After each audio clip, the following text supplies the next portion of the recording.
love sexy people. Y'all know what time it is. I see you IG Live. I want y'all to be watching me on worktv.com. Is where I want you folks.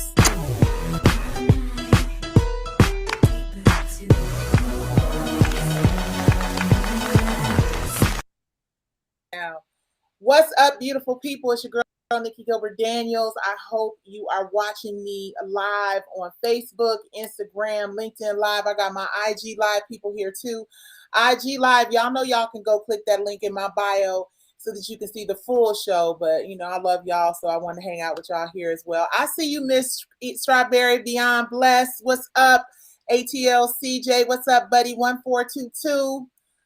What's up, Christy 3600? What's up, Crystal? My favorite episode of Martin. I see my folks over on Instagram Live. This is going to be a really great show, you guys. It is World Mental Health Day. It's a lot going on in the Black community as it relates to mental health. And, you know, I'm always, what's up? I see you, Miss Winter. You know, I'm always an advocate for us getting the help that we need. Mentally, physically, spiritually, self-care, big self-care advocate. I just came back from a beach getaway with my husband, and it was awesome sauce. I had a wonderful, wonderful time. It was much, much needed, especially after that mess. Y'all know what mess I'm talking about that I had to deal with last week. That was a whole lot, but tonight I'm really excited because I have some really smart, incredible women on the show. One of them is the author of a book that it's a journal actually. Let me show it to y'all on IG Live. Let me show it to everybody. This journal right here. It is called the Self-Care Journey Journal. And she is an incredible sister. Let me pull up her bio right to the now. I had it up and y'all know how it goes. That is Robin's. That is not hers. Okay, here we go. Tyresa Ty, affectionately known as Fire Tyresa Ty. She's going to be on the show tonight. She was seen as unlikely to succeed as a Southern girl at heart. She has been able to weather the storms of life while creating her own yellow brick road. She is multi-layered. She was not given this by happenstance. It was because of internal glow. She definitely got an internal glow, y'all. When I tell you guys, we did a event for Steve and Marjorie Harvey's Girls Who Rule the World.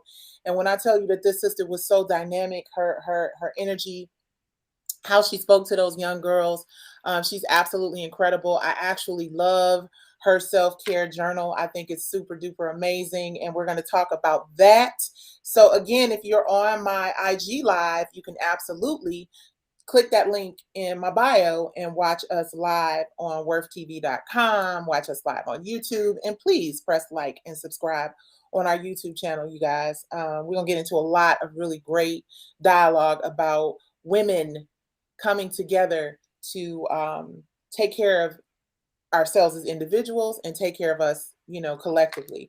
All right. I'm also going to be joined tonight, and all of y'all on this IG Live, y'all know y'all can scoot on over to that worktv.com and watch us on Worth TV. But I'll also be joined by Dr. Robin May. Okay. Robin May is both a licensed professional therapist, a certified personal and executive coach who teaches others to live more intentionally so they can achieve their personal, professional potential. She has counseled and coached hundreds of individuals and inspired thousands for more than 15 years. She has spoken to audiences all over the country, encouraging them with practical emotional tools to thrive in a constantly changing world. It is a message that has become even more relevant in recent times. You better say that, because I'm here to tell you, I don't know, the world today, y'all know what's going on. I can't even, anyway, it's a whole thing. But what I'm going to do is, without further ado, I'm going to invite my guest in, ladies and gentlemen, Dr. Robin May. Y'all hey, girl. Hey. Dr. Robin May, what's How are you? I am well. I am well. I am well. It is so good to see you. You too. Dr. May, actually, I keep calling her doctor. I'm prophesizing. You prophesying over me. I cannot get the word doctor out of my doggone head. Yes. It's coming. It's happening. It's happening, girl. And I'm gonna send you something when it happens. Please send me something when it happens. You know what I'm saying? She is a really incredible woman. She shared a lot of really great information with us on She Speaks Live when we were in the studio. And of course, since due to COVID-19, we have been doing She Speaks Live from home, but it's just as impactful because the information is great. Yeah. And I'm going to introduce to you my next guest. This sister so fly. This sister so fly right here. Let's give it up for Ty, y'all. If you can't see these beautiful ladies, y'all, it is because you are watching me on IG Live and not worthtv.com. I appreciate the IG love, but worthtv.com, you'll get it all. Ladies, first of all, I want to thank you both for joining me tonight on this very important episode of She Speaks Live. I just came back from a little vacay, so I'm a little tan, feeling a little rested, had a little bit of self-kisnair. Yes. And I promised my folks, especially the subscribers at worthtv.com, that I would be consistent and do this every Sunday night. We had a couple of emergencies, so I'm very grateful that you ladies have lended your voices to this conversation. It's so important.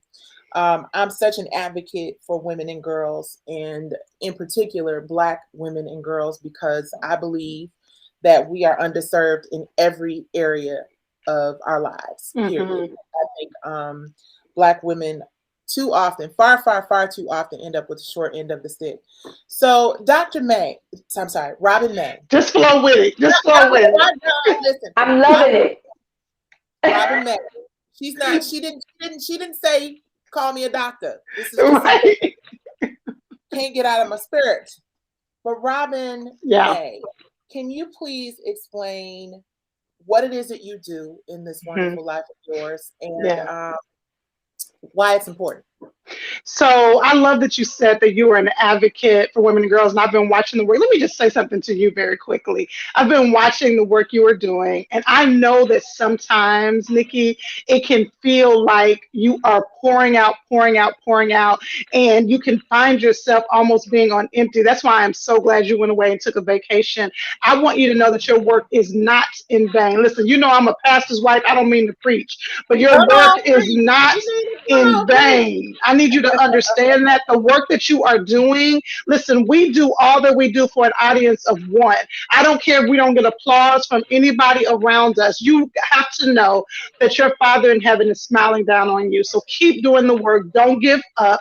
I promise you will see the work that you are doing, making lives for better and making people live more encouraged. So with that in mind, so the work I do, y'all, I like to tell people I'm a little bit obsessed with helping women live the life that God has created them to live. For so many of us, y'all, this is what I tell people. So many of us have allowed our understudy to take the front stage of our lives. We've been living a watered down version of ourselves instead of us being in the center of our own lives. And so that's what I have committed my professional life to do. I have committed my professional life to help women see who they really are, to take away all the chains, to walk in the free. Why in the world?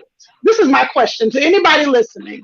Why in the world would we be living in bondage when we've already been given the keys to live in freedom? And so many people have lost that key. And all they have to do, and I'm going to stop here, all they have to do, I'm going to tell y'all, this is a takeaway. You can go ahead and write this down. All you have to do is pause long enough to pay attention to your own life patterns. When you pause and pay attention to your own life patterns, you will discover the keys to your own freedom. Not my patterns, not these ladies' patterns. You have to pause and pay attention to your life patterns, because your own story, the stuff you went through when you were 5, the stuff you went through when you were 12, the stuff you went through when you were 21, that is the stuff that is going to give you the keys to live the life that you were meant to live. So that's what I help people do. That's what I help women do. I help them discover those keys. So if I'm a woman who needs to discover some of those keys, what are some of the first things? You said pause. Okay, right? So Nikki, that's huge. That right there is huge. I know it seems simple, but we move, think about this, y'all. We wear so many hats. We're moving so fast. We are just doing life. And often slowing down sounds like a luxury. But when you don't slow down, you can. Let me tell y'all this. This is what happens. This is what all of us are doing. We are either, this is happening in our marriage, this is happening in our parenting, this is happening in our career, this is happening in our friendships. Watch this. We are either repeating what we saw growing up, or we're Ooh, trying to get as far away from what we saw growing up. And we're wonderful. sometimes doing a combination of both.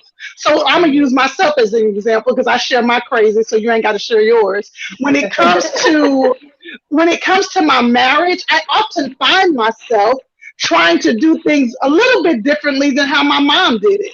But when it comes to motherhood, I want to be just like her.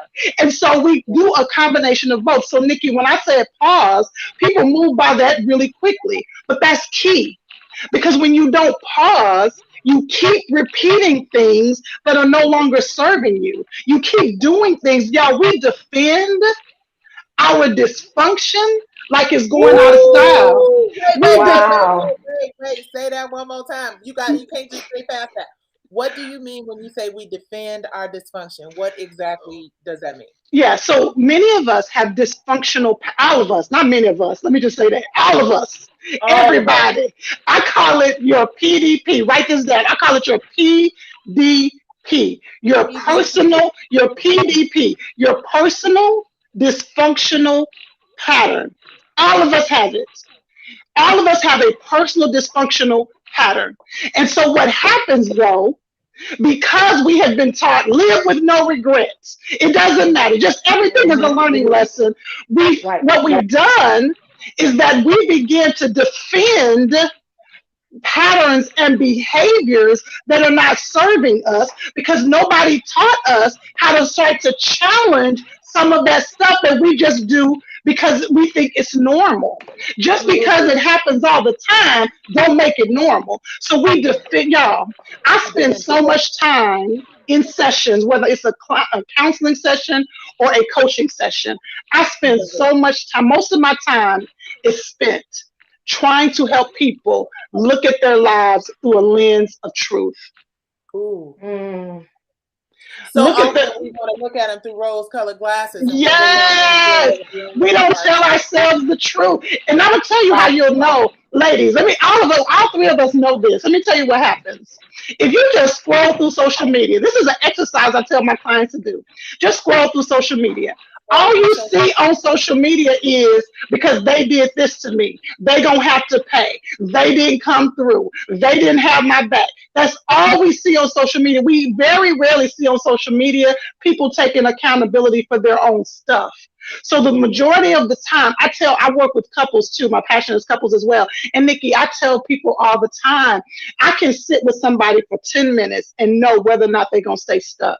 And how I know is when they shift the responsibility for their stuff onto other people. It's because they did it. They did it. They did it. When I'm sitting with a couple, all I need is 15 minutes. Because if they are both pointing at each other without taking responsibility for their way, that they contribute to the chaos. And so let me go back to what you asked me, Robin, what do you do? I help people discover the keys. How do they discover the keys? You have to start by slowing your life down long enough to pay attention to your own story. Start looking at your own dysfunctional patterns. And when you begin to discover them and you have the courage to tell yourself the truth about you, not the truth about your mama, not the truth about your sister, not the truth about your man, not the truth about your best friend. When you have the courage Wow. to tell yourself the truth about you, that's when your life is going to change. Right. Whew, That's whew. real. Y'all listening to this IG Live, y'all better listen to this word. Y'all folks on YouTube, on Facebook, and wordtv.com. We told it's so fire tonight. It's so fire tonight. You have the courage to tell the truth about yourself. Now, Ty, Yes. you work in this industry. You've been around a lot of celebrities. You've been around a lot of executives. You've been, in a space where you have moved and shaped in all the rooms with all the people. I try to be, and I'm not saying I'm always this person, but I try to be a celebrity who tries to be as transparent as I possibly can about Mhm. certain things. Now, we can't tell everybody everything about everything because, folks will completely tear you apart and put you back together backwards.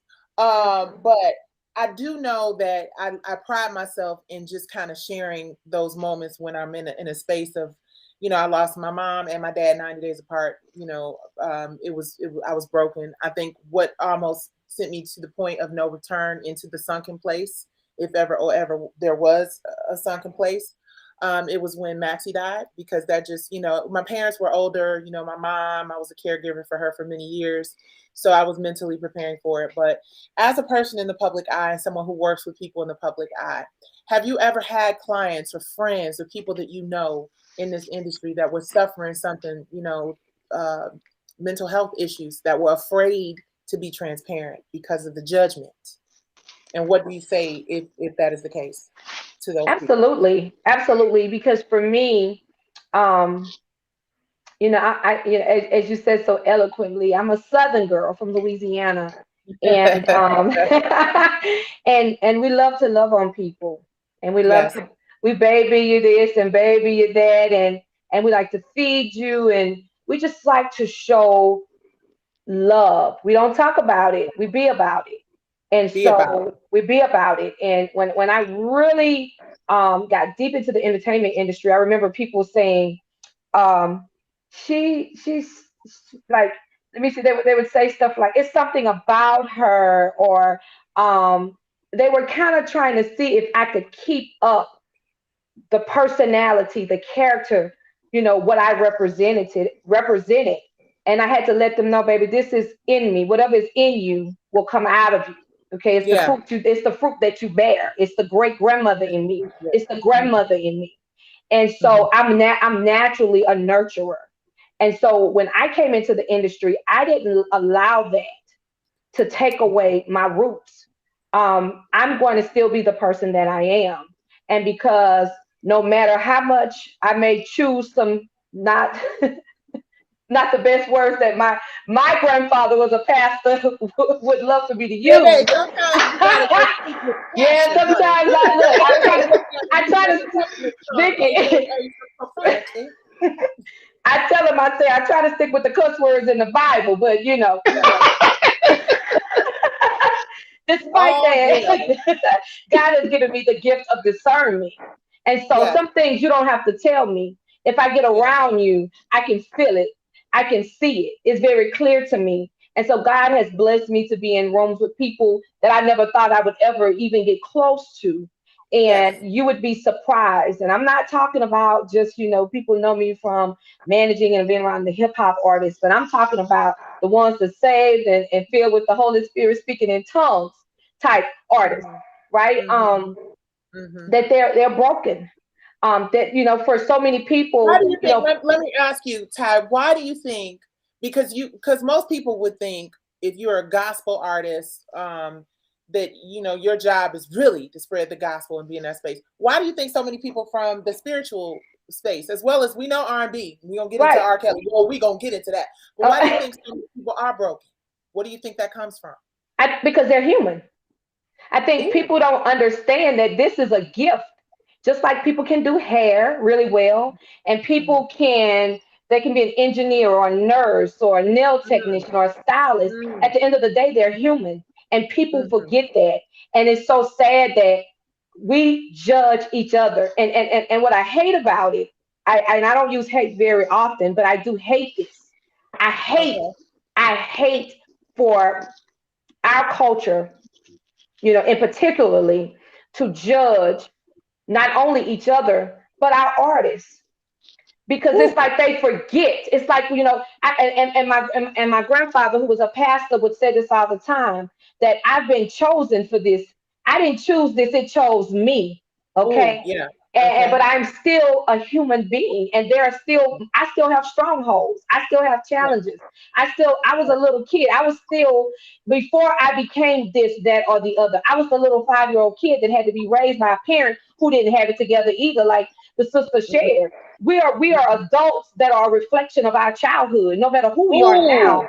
We have a That past. generational baggage, that generational baggage. What do we do with Exactly. that generational baggage? And everybody has it. And you know, it's you said a couple of things. Number one, artists are human. Right. Something that I need everybody to say it after me. Come on, church, let's say it together on three. We're gonna say artists are human on three. One, two, three. Artists Artists are are human, human. Human. period.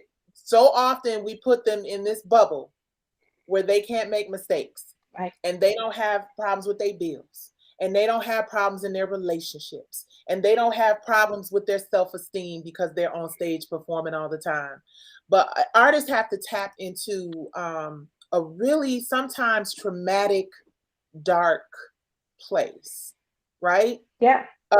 So often we hear about comedians who commit suicide or have drug problems or get caught up in the wrong stuff.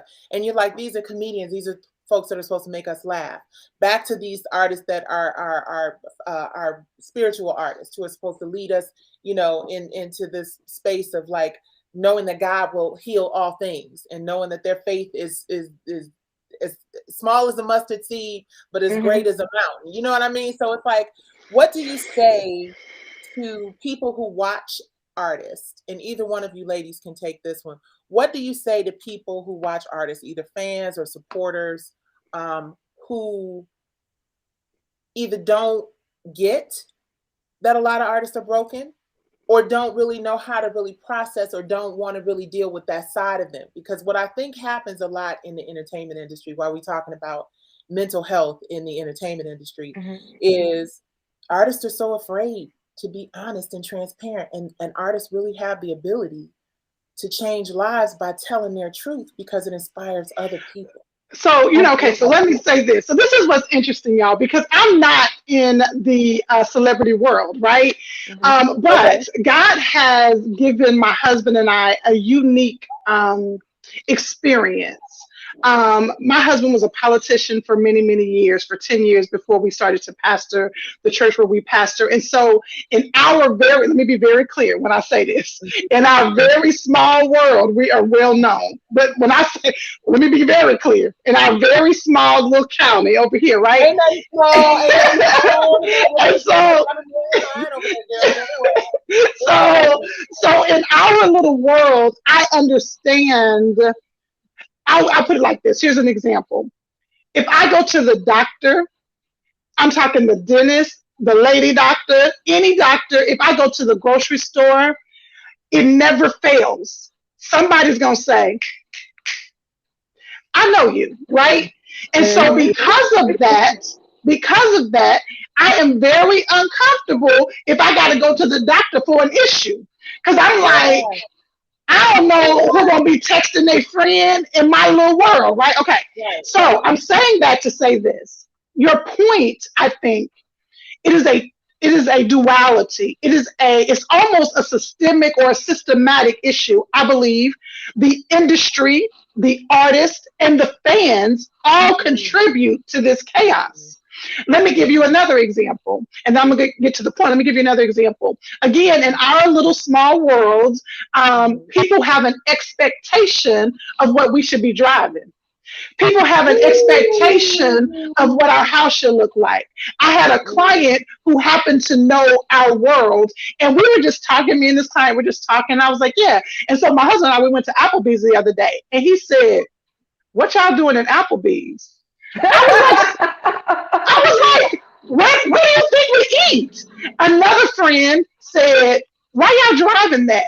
Okay, so hear me. Wow. Let me hear. So there is an Wow. expectation that has been put on us that we didn't ask for. I didn't make an announcement and say, hey, somebody think we somebody. I didn't make that announcement. But if I'm not Mm-hmm. careful, because of the unspoken and spoken pressure, Hmm. I could easily begin to participate and put myself in that position and start Absolutely. to and start to lift myself up, or I could very carefully very easily do that. So it's a Mm-hmm. duality that has happened that is a perfect storm. It is. Everybody is contributing to the chaos It is. because, and so to begin to Michael, to moonwalk your way out of this system, because certain celebrities know they can't come on Instagram looking any kind of way. They Right. know they can't just say anything. If they want to be vulnerable, it's going to come with a cost. So they continue to perpetuate the image. So it is a perfect storm. And so what has to begin to happen, I believe, are conversations like this. I will say this. I think it's very important as we continue this conversation Mm-hmm. that when you begin to share your vulnerabilities, you got to make sure you are very careful about it. Because if it is a wound that has not been healed, you are giving access to people that could cause your wound to become more infected, and you ain't ready for that. And so you hear me say often, I said it a few minutes ago, I share my crazy so you don't have to share yours. But I'm very careful. I share the things that have been processed. I share the things that I have come through. I share the things that I am almost on the other side of. Because what I'm not doing is inviting all of social media. What I'm not doing is inviting strangers into the operating room with me. Because I am not going to allow all those germs and all that disease to get in there while I'm trying to heal. And so I believe conversations like this are important, but whoever's in the public eye, you got to be very careful, because people are not going to treat you with sensitivity. They're just not. You cannot have that expectation. So I believe it has to be, pastors say this. One of the things pastors have to be careful about. We have to be careful about it as we're pastoring our church, that you don't bleed on the congregation, that I'm not getting up, making the congregation carry the weight of their pastor. And so, to your very point, Ty, I'm so excited to be able to talk with you. But to your very point, when we're talking about gospel artists and we're talking about even pastoral leadership, but particularly in this point, gospel artists, and yes, they are human. But if you are perpetuating as an artist that I have it all together, if you are perpetuating that I don't have any issues, people begin to buy into it. It's groupthink. And so I believe what we have to do is create spaces. Number one, I think we have to shift our own mindset. Shift the mindset. We each have to shift our own mindsets and be willing to admit that I don't have it all together. Y'all, I don't have it all. I did this to a point that I had to pull back, because anything I posted, when I first was on, so anything I posted, I would give a caveat. My girlfriend said, here you come with a disclaimer. Because if I posted me and my husband on vacation, I felt like I had to say, but y'all know sometimes he get on my nerve, because I never wanted anybody to think that we had a perfect marriage. And so I feel you. I felt like I don't want to do that. So I would have to give a disclaimer. So number one, we have to shift our mindset. We don't have to give into this perfection idea. We do not have to present it like we all have it all together. I will get on social like this. Let me tell y'all this right here. I have 3 kids. 7, 12, and 14. Let me be very clear. This space right here for this video, this is all y'all can see. Because right on the other side, is a bunch of mess. If I shifted this camera just a little bit, if I shifted it just a little bit, y'all would be talking about me. And so, number one, shift the mindset. We don't have to have it all together. Number two, create conversations like this. Number three, protect your own vulnerability. When you share, make sure you're sharing something that you have come through. Share it honestly. Share it vulnerably, but don't share your open wounds. I agree. I always say that you'll never hear the glory. You'll never hear the story until it's attached to the glory. You'll never know. Wait. You'll never hear the story. You will never hear the story until it's attached to the glory. Let me reset this conversation, because all these folks, folks on Instagram, let me tell y'all, if you got the time, click that link and watch us live on this thing so you can see these women that are giving us this word. I'm telling you, this is such great word. Self-care, mental health, and entertainment. I don't want you to miss your thought. Go ahead, Ty. Sorry. Everything that you said, I was just like, I really felt it, because it's very mental. Everything is mental. And the expectation, it's the expectation is everything. And the Bible speaks of to whom much is given, much is required. Come on. He Yes. already know. He already know. So when I'm going through these different tests in life, I already know he's preparing me for something greater. And see, it's so ironic, just how God, just the path that I took and how God placed me with certain people. And it's I kind of laugh at it. I look and I say, you have a sense of humor, huh, God? I look up at him because you can be an ordinary person, just an ordinary person. I have my book, it's called An Ordinary Girl That Has Extraordinary Dreams, right? Chasing All extraordinary right. dreams. And so when we look at these artists, these are still people. These people were us.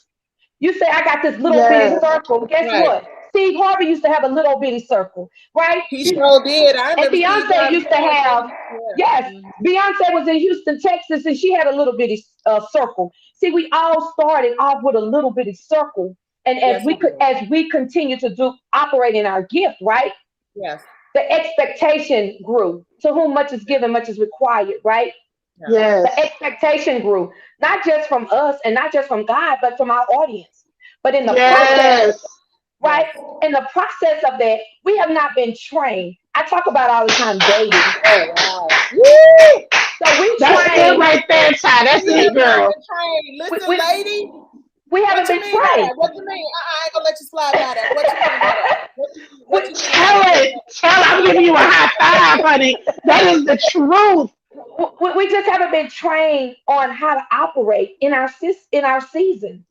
So, Mm, when we get a new job, the first thing mm, they do is what? They train us. They give us direction. If you come into a new salon, they're going to tell you their processes, right? There is a yes. process. We always talk about loosely. It's levels to this. It's levels to this. It truly is Yes. levels to this when we are operating in our gift. And so when we think about artists and we think about, going through these different trials and the expectation of all these different people, again, you got an ordinary person who God has allowed them to operate in their gift. Understand that this is a gift. These things, in my sorority, we say, you don't choose us, we choose you. Ooh. God And my sorority too. chooses us Ooh. to do things. If you ever talk to a minister, he'll tell you how he ran from the gift, the calling. There's We don't always want to do the things that we are doing necessarily, but it's what we're chosen to do. In the Right. process of that, nobody Mhm. tells us that we have to be trained in this, even though we have a gift. Yes, you know how to do hair, but you need a license to do hair, right? As Yes. we go through the entertainment process, we're not always receiving the training and the mentorship that we need, we desire, and we deserve, right? You So can we say that don't one more have time. We do not get the training that we need, desire, or a deserve in the deserve entertainment. in this Yeah. entertainment industry. And we don't have, Yeah. like, in the church used to say the old ladies will call you over when you and your husband Yeah. was going through stuff. Baby, don't get Yep. no divorce. Baby, you need to go Elders. home. Yeah. Baby, you need to do Mhm. this. You need to do that. Stay Right. together. So we don't have those mentors in entertainment that say, hey, let me stop you from getting on cocaine like I got on cocaine. Let me be transparent. Yeah. Cause Yeah. Why is that? this Why? shit is Let's hard. I'm gonna use the S But word. I It's think, hard. it's oh, we cusses over here. So that's what I'm yeah, saying. That's what I'm trying to say. I'm gonna text y'all. I'm gonna text y'all the cuss words I want y'all to say from me because I ain't gonna be able to say it. Y'all listen. So But you know what, oh Nikki? wow. Nikki, I love that because I think one of the things I used to pray all the time. This is I need to keep praying it actually. And my prayer was, Lord, don't allow our gifts to take us to places that our characters can't sustain us. I don't want Ooh, my good. gifts to take me I'm places taking notes. that my character can't sustain. And so, to your very point, Ty, that it's a we get into these positions. It's kind of like this. I wouldn't have an expectation that my 7 year old would be able to get in here and empty the dishwasher and put all the dishes. Now, some of y'all 7 year olds might be able to. My 7 year old can't. But I have an Right. expectation that my 14 year old can get in here and do that, right? And so what's Mhm. happening is that people are getting heavy, heavy platforms because y'all, Very that spotlight is bright. And it Yeah. is very hard to get that spotlight on you when, to your point, Ty, you have not been trained, you have not been You're not guided. But here's equipped. the deal. You're not But here's the equipped for deal. it. I think it's a again, it's a duality, y'all, because I think that there is a generation, or there is not just a generation, there is, I'm a church girl, so I'm going to say a spirit. There is a The spirit spirit. that Yeah. is hovering, that doesn't invite accountability. There Woo. is a spirit that is hovering, that does not invite responsibility. And so, because of that, older artists, older not necessarily in age, but in experience, aren't given the opportunity, or not welcomed into that.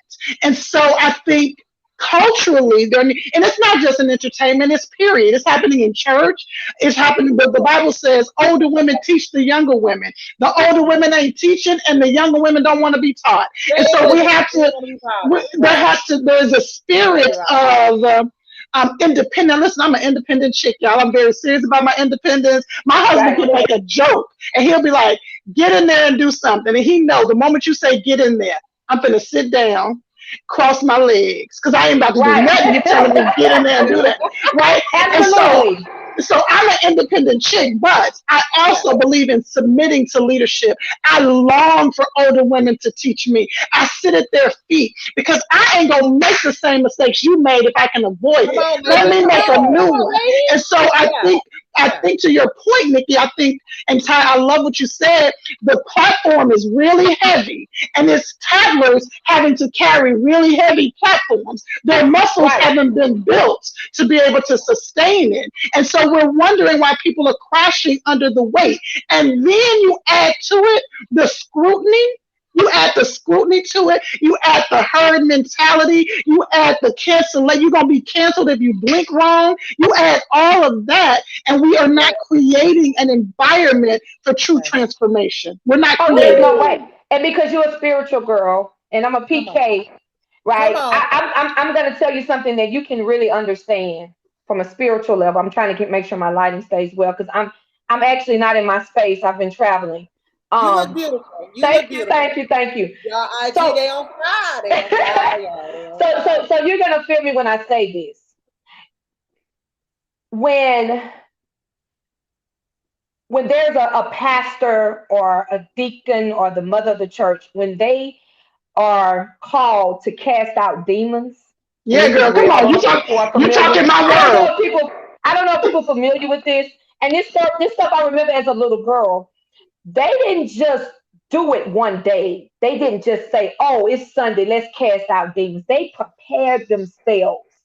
Mm. Okay, they fasted, they prayed, they prepared themselves for it. Because let me tell you, the demons are so powerful. If you Yeah. wasn't where you needed to be, right, they would get in you. So that wasn't Yeah. something that everybody was assigned to. There were Mhm. certain people assigned to cast out demons, and there were people who were prepared. They were prayed up for what it was for, because they knew that if they wasn't in the right place spiritually, mentally, emotionally, that the same demons they were trying to remove from someone else were just going to come on them. And so that's the thing Ooh. about this entertainment industry. You know, Ooh, a lot Jesus. of people say it's demonic. Everything about this industry is not the money, but there is a place for it, like anything Hmm. else in life. But Mhm. I charge the our seniors, right, our elders, to take their place as well. If you are still living, there is a place for you, to train, to develop, Mhm. to go to the younger generation, as they say in the Bible. And we're not gonna, it's not that we're trying to make this thing spiritual, but everything Yeah. is connected to It that, is right? spiritual. Yes, Everything is absolutely. connected to that. And I Yes. just believe that there is no one out there preparing and prepping, the younger generation for Younger what's to generation. come. and So, and, and so not that. just that though, Nikki. You Mhm. got people that, you've been in this game for a minute, and Almost 30 you years. can say that, this is real though. I'm about to say this, but in our culture, it's so much hating that if somebody Woo! saw you, if they saw a gap, they saw a place where they could coach and develop you, because before coming in entertainment, I was a corporate girl. And I trained for AT&T, and I had 13 states, and I would go around and I would see a gap. And if I saw a gap where it was going to hit our bottom line or cause us not to meet our KPIs at the end of the year, that was my job to identify that, create a program so we can fill that. So at the end of the year, we can be successful. But you got to have people in place that is confident in themselves, first of all. When you're confident in yourself, you want to pour into other people. But we're so limited as African Americans in being successful in any industry that we try to hold Yes. so tight to whatever Yes. fame or whatever glory we got that we can't even Yes. pour it into other people because we scared Yes. everybody gonna take our spot. Yeah. And it's Absolutely. interesting because we talk about like the OGs in the industry, and it's so funny because coming up, let me refresh for everyone who's just joining this conversation. I need them 100 people on Instagram to come over here to this worktv.com right quick so y'all can see all the beautification that's going on. But I appreciate y'all watching on IG.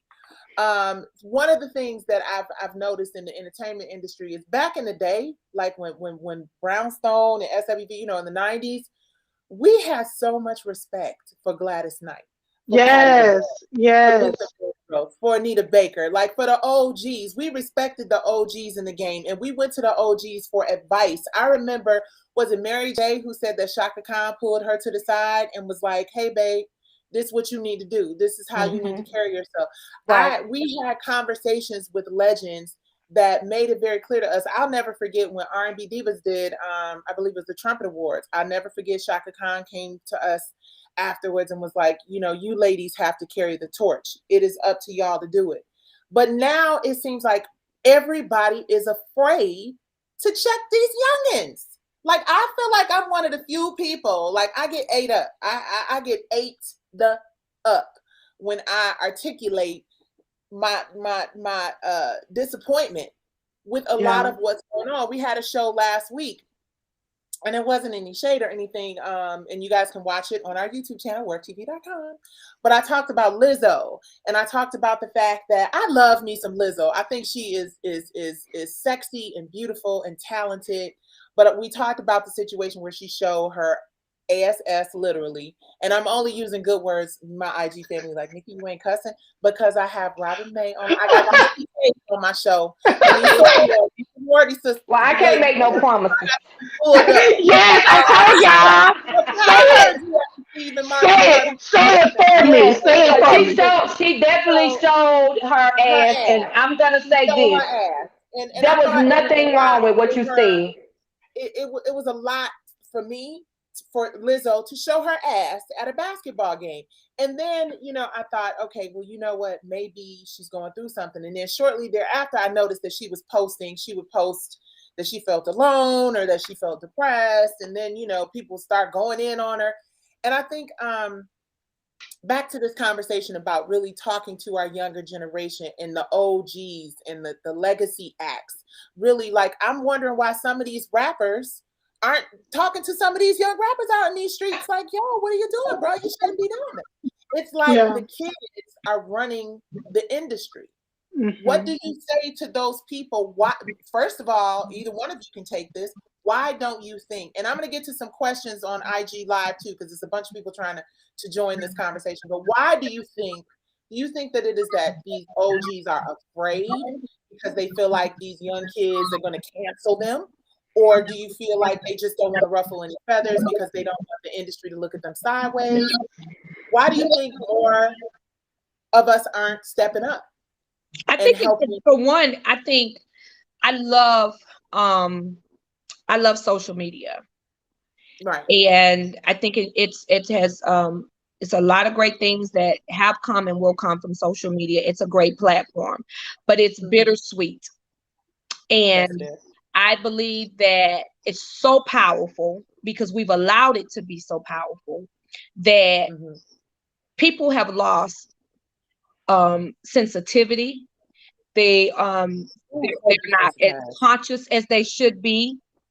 And they feel, and I believe in empowerment, but I feel they feel a sense of entitlement and empowerment to say anything about anyone and do anything that they want to do that they wouldn't typically do first if they were face to face. One, because I done had to check a few people myself, like, wait, whoa, now. A whole lot of Twitter thugs, Twitter bangers. Well, we don't want to do that. We don't want to go there because we can meet up face to face.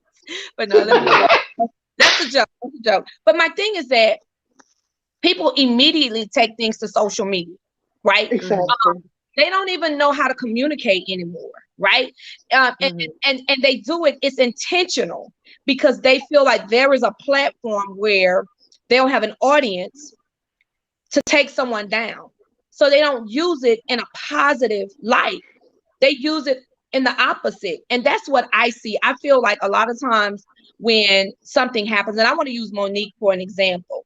So much Monique, you know, Monique. I watched her as a kid. When she talked about the bonnet, for me, I was like, "Oh, you sound like my grandmother." My grandmother used to say, "Oh, what you doing walking around with that bonnet on?" Your neighbors, remember back in the day, your neighbors could actually check you. Yeah. For Don't let and it was even worse if a neighbor or somebody in the street had to tell my grandmother what she saw. We knew that there was no such thing as going outside with no rollers. We knew these things. See, some of these things are part of our upbringing. And it's okay to move around with change and things of that nature. But certain things a woman just don't do. We can't expect a man to treat us like a queen, treat us like a queen when we acting like a king or we acting like a clown. You see what I'm saying? Yeah. One or the other. And I think with the social media piece, I think a lot of times one or two things have happened. Either a senior has called us out, right? Hopefully in private, because I always used to say when I was a trainer, we praise in public, we punish in private. Okay? Exactly. That's it right there. That's how you do things. If your sister, and this is scriptural, and y'all know I ain't gonna know the verse, but I know the word. You said I ain't gonna know the verse. Anybody know the verse? Let us know. If your sister or your brother offend you, hey, the word already said we gonna get offended by people. It's already in the Bible. But you go to that person. You ain't got to go to the whole clan. You ain't got to jump on social media to tell people how you feel about the next person. Call them, because sometimes things, when you're doing things nowadays, when you're texting and moving around, things can be taken in the wrong content. You could be coming from a very genuine, sincere place. Reading the headline and not the story. I mean, I think, yeah, but I think it's already feed the devil. The devil absolutely is for every seed that is planted, no matter what type of goodness that you bringing it in, he's going to already come with his part of it to plant a seed, to doubt, to put in negativity, doubt, maliciousness, and try to destroy the character of the person, whether they meant it for good or bad. And so I think a lot of times when people are coming to coach, develop, our generation, it's either one because they've tried to do it from a sincere place, like Monique that said a whole bunch of babies. Monique was being very sincere, coming from a very sincere place. You told me up when I just was looking out for you, and I'm only telling you something that my foreparents and their foreparents taught us as young Black African American or whoever, because it could be any woman. There's certain things as a woman that we just don't need to do. They're either torn down publicly because they went to them privately to do something, or they've watched other people who tried to do it and they saw the result. And so they're at the place where they're demotivated to try to help our culture because they've seen. They feel like they're, you're going to Robin, what were you saying? Well, I have found, y'all, one of the reasons why counseling is that, I know it's some feedback. Okay. One of the reasons why counseling is so powerful is that you've created a safe space. Oh, there's a lot of feedback. Is that on my end?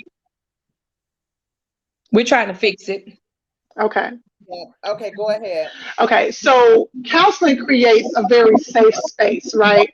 I want to encourage everybody to understand this idea of a safe space. This is very important. Safe spaces don't just happen. Everybody needs a safe space. You need a safe space in your marriage. You need a safe space when you're parenting. You need a safe space with your friends. And safe spaces don't just happen. A safe space is where I can be vulnerable. I can be open, I can be challenged, and I can be encouraged. Okay, that's what a safe space is, without fear of retribution and without fear of punishment. Okay, so now that we have this definition of a safe space, remember I said it doesn't just happen. I don't care how long you've been married. In February, I'll be married for 20 years. If you don't intentionally create a safe space, you won't have it. So, number one, it has to be created.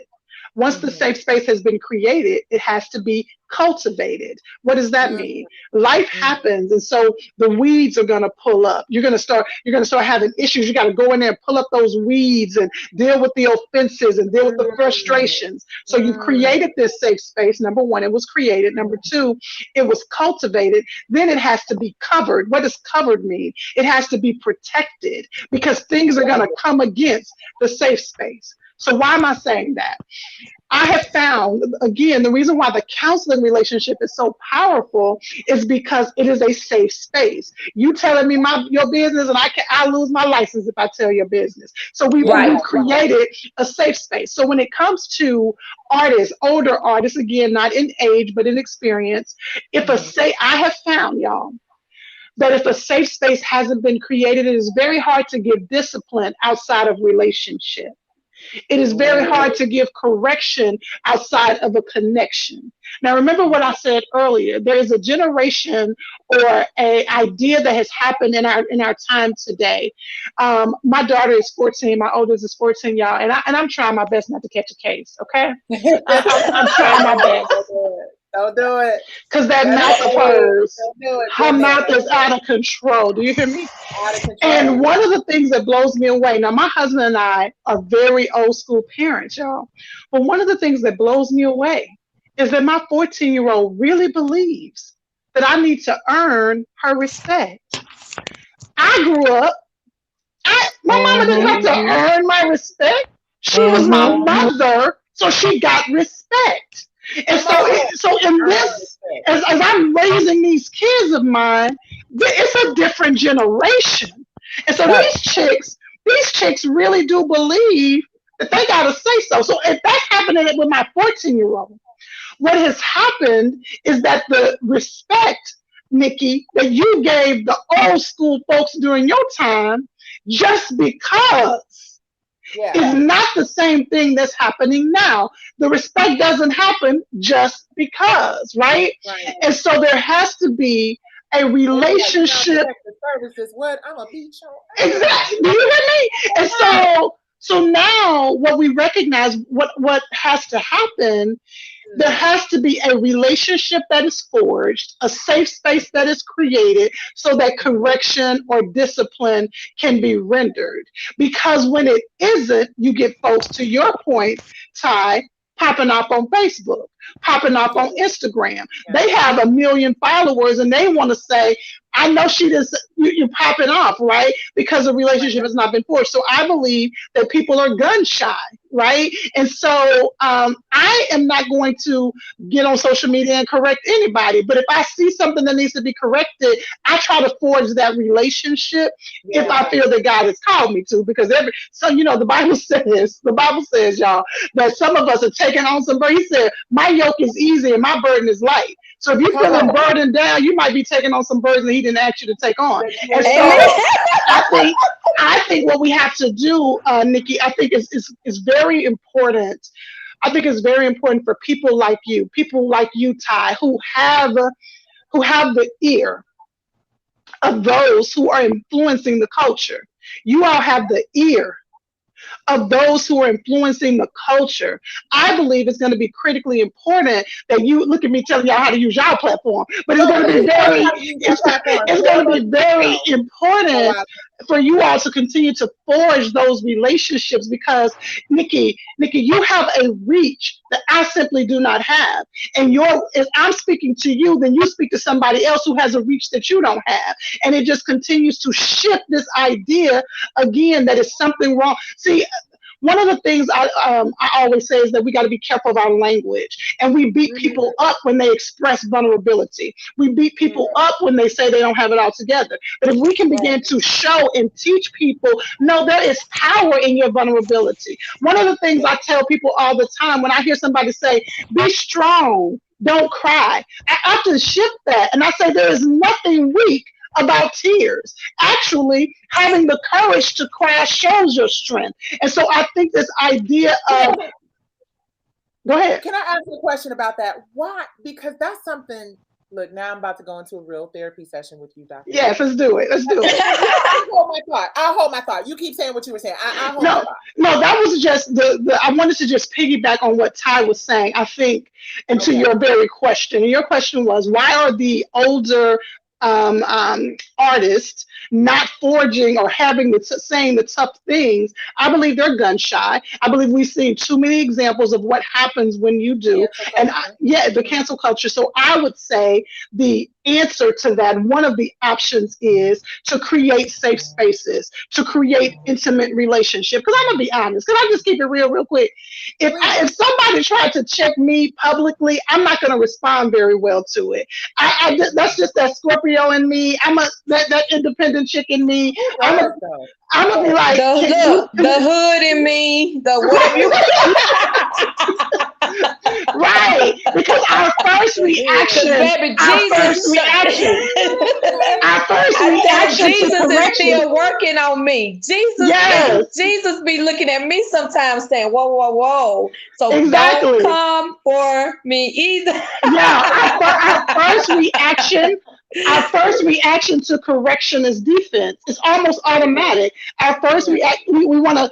Nobody, no one goes towards pain. If I'm working with someone clinically and they're going towards pain, I'm going to try to figure out if something is going on. Our natural human reaction is to protect ourselves from pain, even if it is an assumed pain, even if our perspective is off and the person is not trying to harm us. If our filter is that anytime someone is saying a critique, we see that as something negative, we go to protect ourselves. And so we have to begin to create opportunities that you can help people bring down their barriers. Because let me tell you what happens. People get triggered. When you get triggered, hear this, when you get triggered, you have very distressing emotions. Can I tell you something that's going to blow you away? When you get triggered, as you're angered, you get triggered and you start to feel angry. Now, remember, anger is a safe emotion. Why do we call it a safe emotion? It doesn't mean that people don't get hurt. A safe emotion just means it's the emotion we use to protect ourselves. That's the idea of the angry Black woman. We can't even show our feelings without being called an angry Black woman. And so the anger is the emotion that we say is protecting us. So the anger is here. There's always something behind the anger. But let me tell you, so you get triggered. Y'all watch this. As your anger goes up, your IQ goes down. Ooh. Don't that help you? Don't that help you? Don't that help you? Wow. As your anger goes up, your IQ goes down. Proactive. So you think about this social media. And your Jesus go down. And your Jesus go down. So think about what Ty said. So think about what Ty said a few minutes ago. So on social media is bittersweet. So people, what did I just say? When somebody is saying something to you that's a critique, or that it's an area of growth, a lot of times our defenses go up. If our response is anger, our anger is going up, our IQ is going down. So then we say and do things we normally wouldn't say or do. And so the goal is to learn. Go ahead. I'm sorry. Let me tell you what that all boils down to, though. And it's the trainer in me that comes out. Is what Nikki was saying earlier. I am really big on accountability. At the end of the day, all of this is attached to accountability. The pain. I have a new class that's on my website called Turning Your Pain to Purpose to Profit.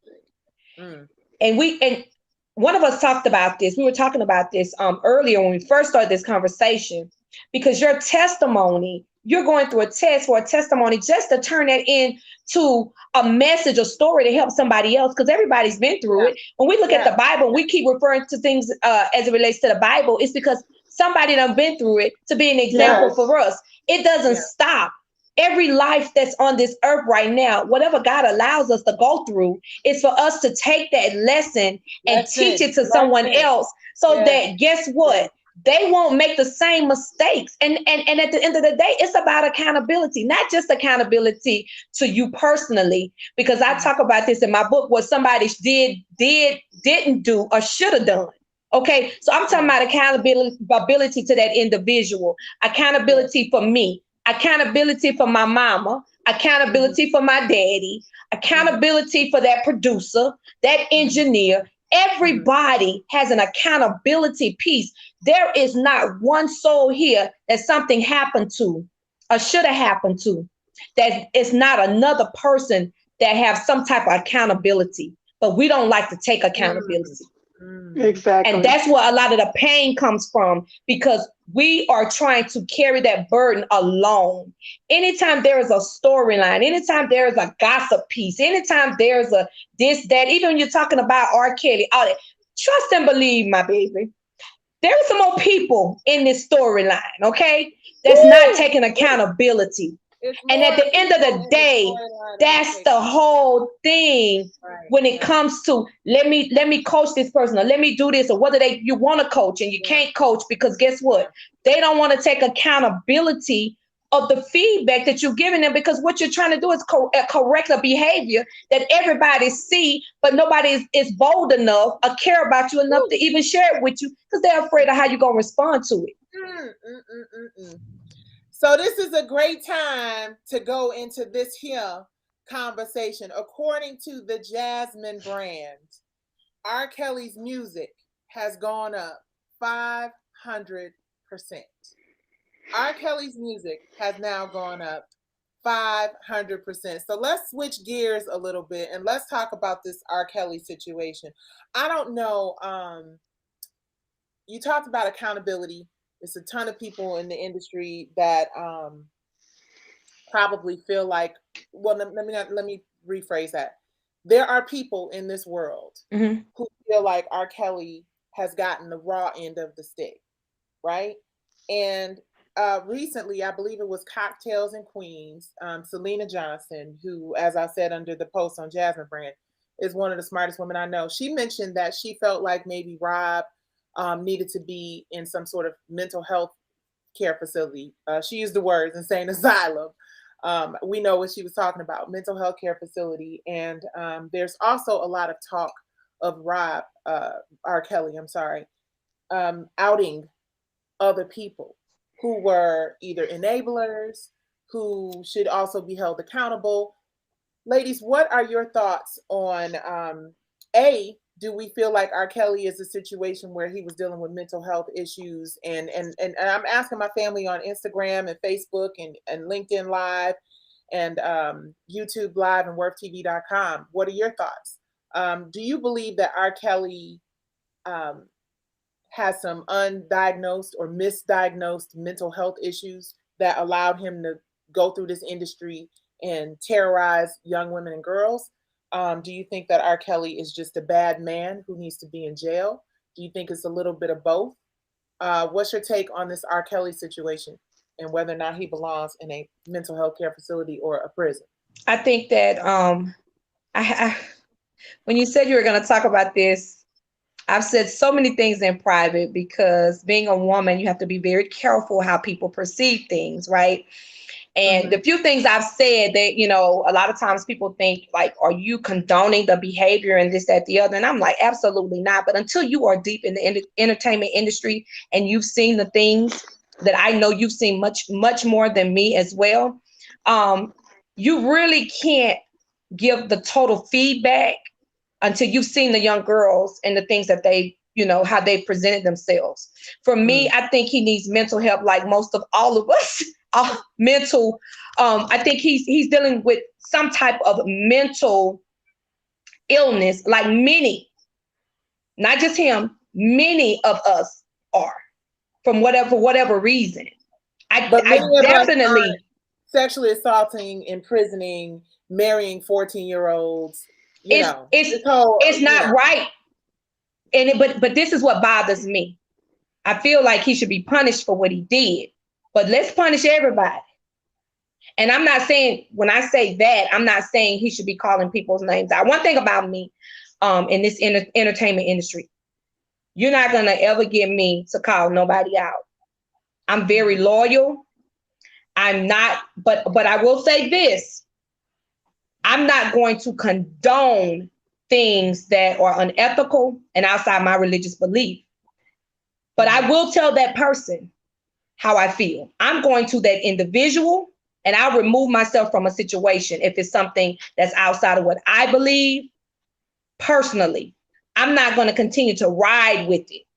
If you know, you understand what I'm saying.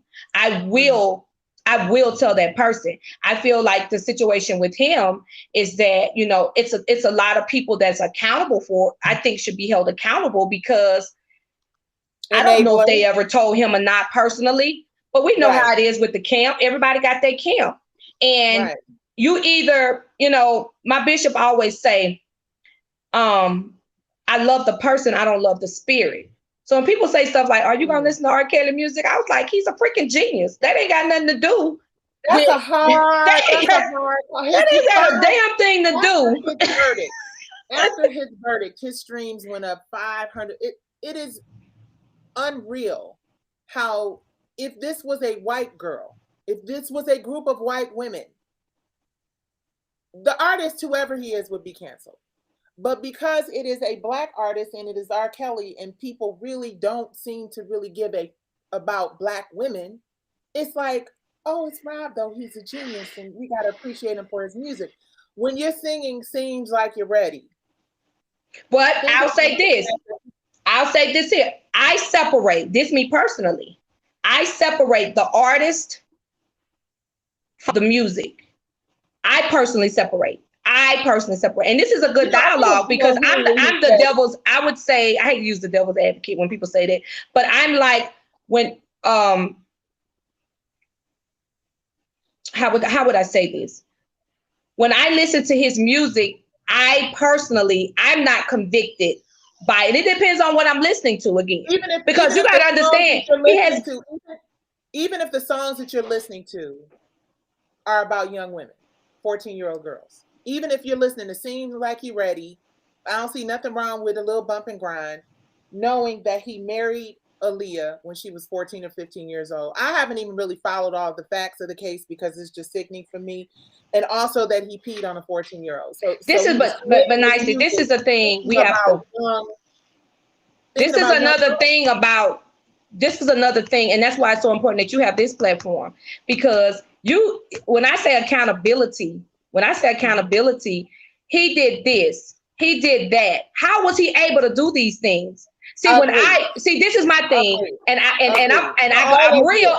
It's hard for me to have these conversations because what I talked about earlier, I kept it real. I'm gonna keep it real with this as well, or it's things that I won't say. So when I look at it, and guess what? I've had somebody to touch me before, and guess what? It was somebody who was that, you know. And I'm saying something that I don't really talk about, but my whole thing is, where is the accountability for the parent? How was he able to marry someone 14 and 15? And then you got to think about, these are things I'm excited about the fact that we were able to, he was just used as an example to show what's been happening for many years. What I don't like is that people act like he the first person who did this. That's what I got a problem with. So we're going to take Elvis down. Let's take his music down too. Let's take down some of these slave masks. Let's really, you know, my whole thing is that stop acting like this is the first time. We got ministers that did this, uncles, stepdaddies, daddies, brothers. If we're going to go there, let's go there, baby. Let's go all the way there. You're 100% right. I think everybody should be held accountable. But my question is, does that mean that he should be held less accountable? And what's interesting, I'm getting on social media. Somebody says, God grants artistry to the flawed. Somebody says, where are the parents? All right, can I jump in? Lord have mercy. Come on, yes, Robin, let's go. So he still should be held accountable. God, let me say one thing. He should still be held accountable. God holds everyone. See, this is the thing that we have to keep going back to from the beginning. R. Kelly is just like John Johnson. He is a human being. God hold us all to the same standard. God don't give a darn if he R. Kelly. God's word is God's word. It does not change depending on how many people like you. No matter what no matter what he's accomplished in life, his word his word still stands. So absolutely, I totally believe he should be held accountable. But my whole thing, and I'm saying this to you because I know that you're an advocate for young women, let's not just focus. Let's use this as an example, but don't stop here because he's a celebrity and think it's okay. Yeah. It's a lot of this shit going on. It's a lot of kids right now during the pandemic. Dirty rotten bastards. He should out every single one of them that he said he was going to out. Yeah, because listen, do you know how many kids during this pandemic have almost committed suicide, tried to commit suicide because they were in their own home and they didn't have the opportunity to leave and go to school, and they had stepdaddies and all these different people touching them right in their own homes. This thing is bigger than R. Kelly, and that's all I'm saying. 100%. Robin? So I'll say this. During 2020, when we had a major time of civil unrest to a place that many of us had never experienced before, because the authority figures, police officers who had the authority, were killing us on the street, right?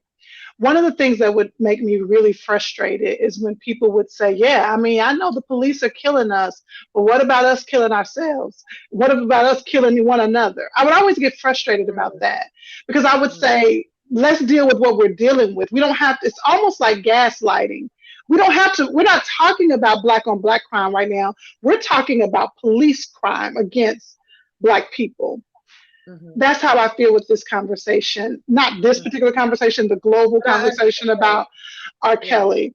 I want to keep this very clinical. I'm a mother with 3 daughters, and so I have very strong opinions about this. But I want to keep it very clinical and say this.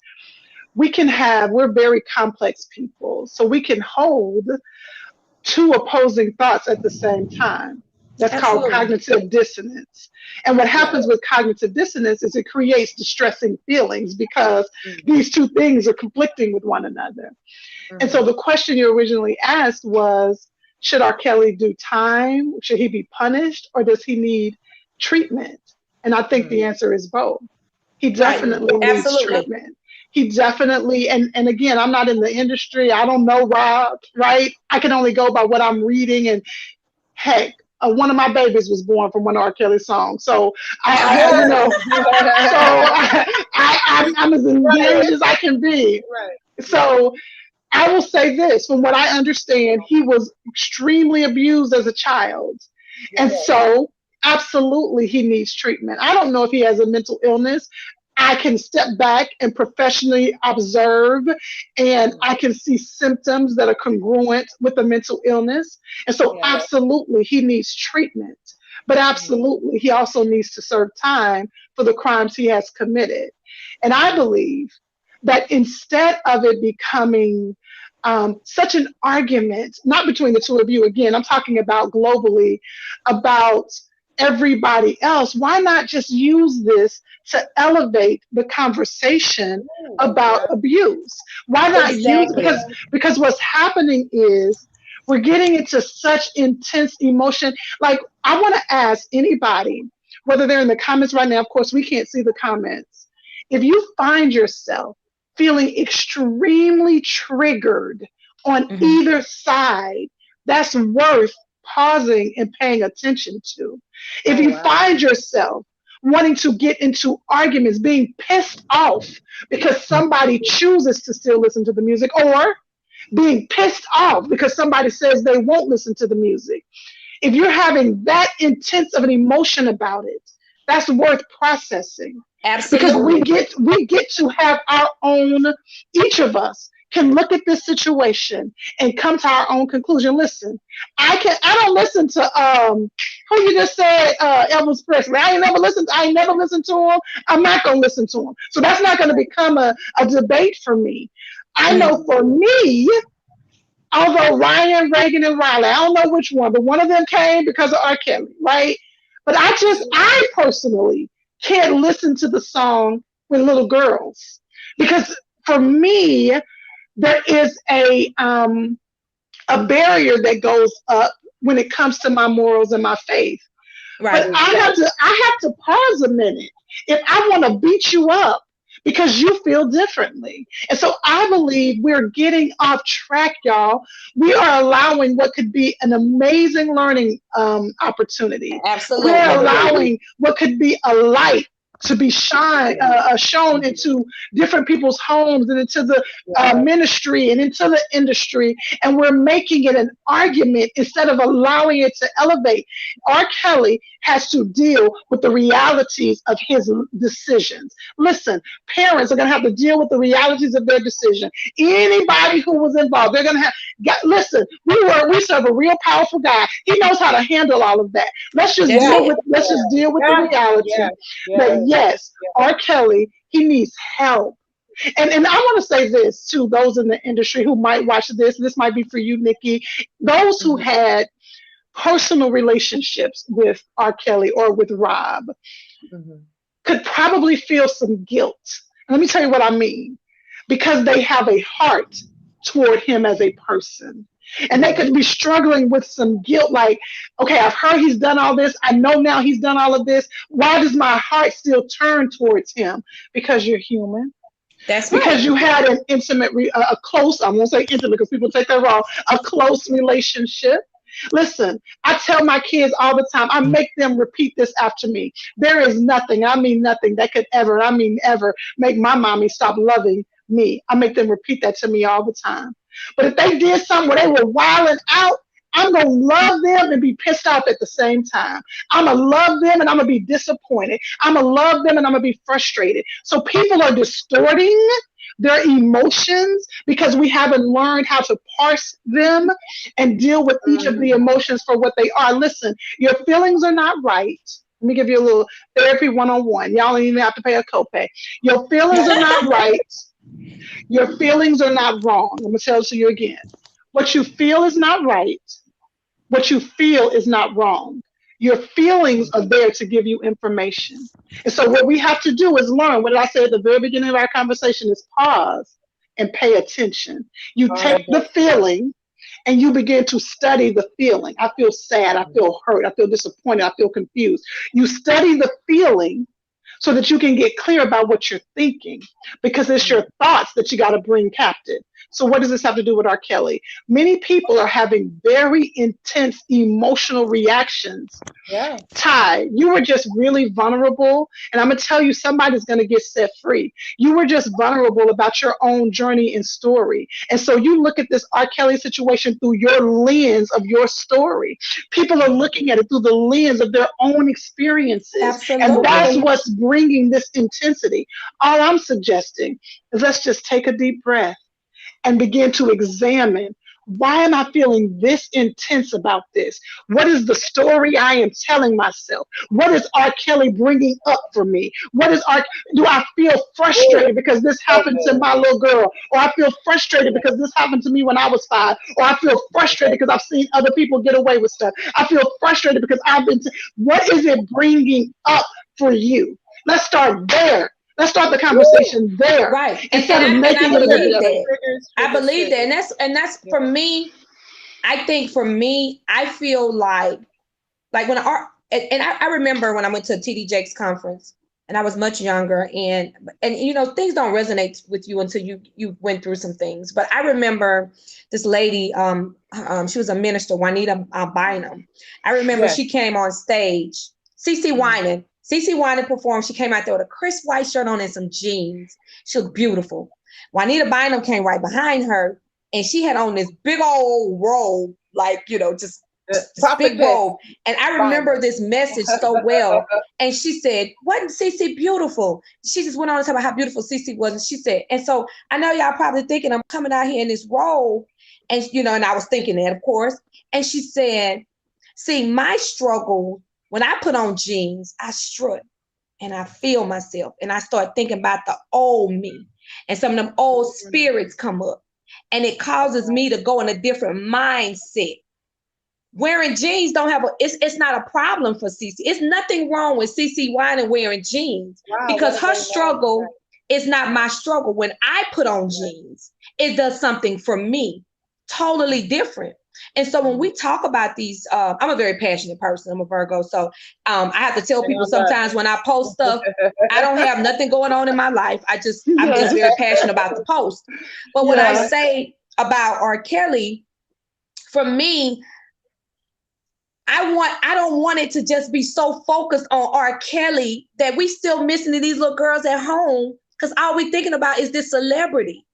It's bigger than that. And I think Nikki said this when she was talking about, people missing, and I'm connected to the whoever name it is.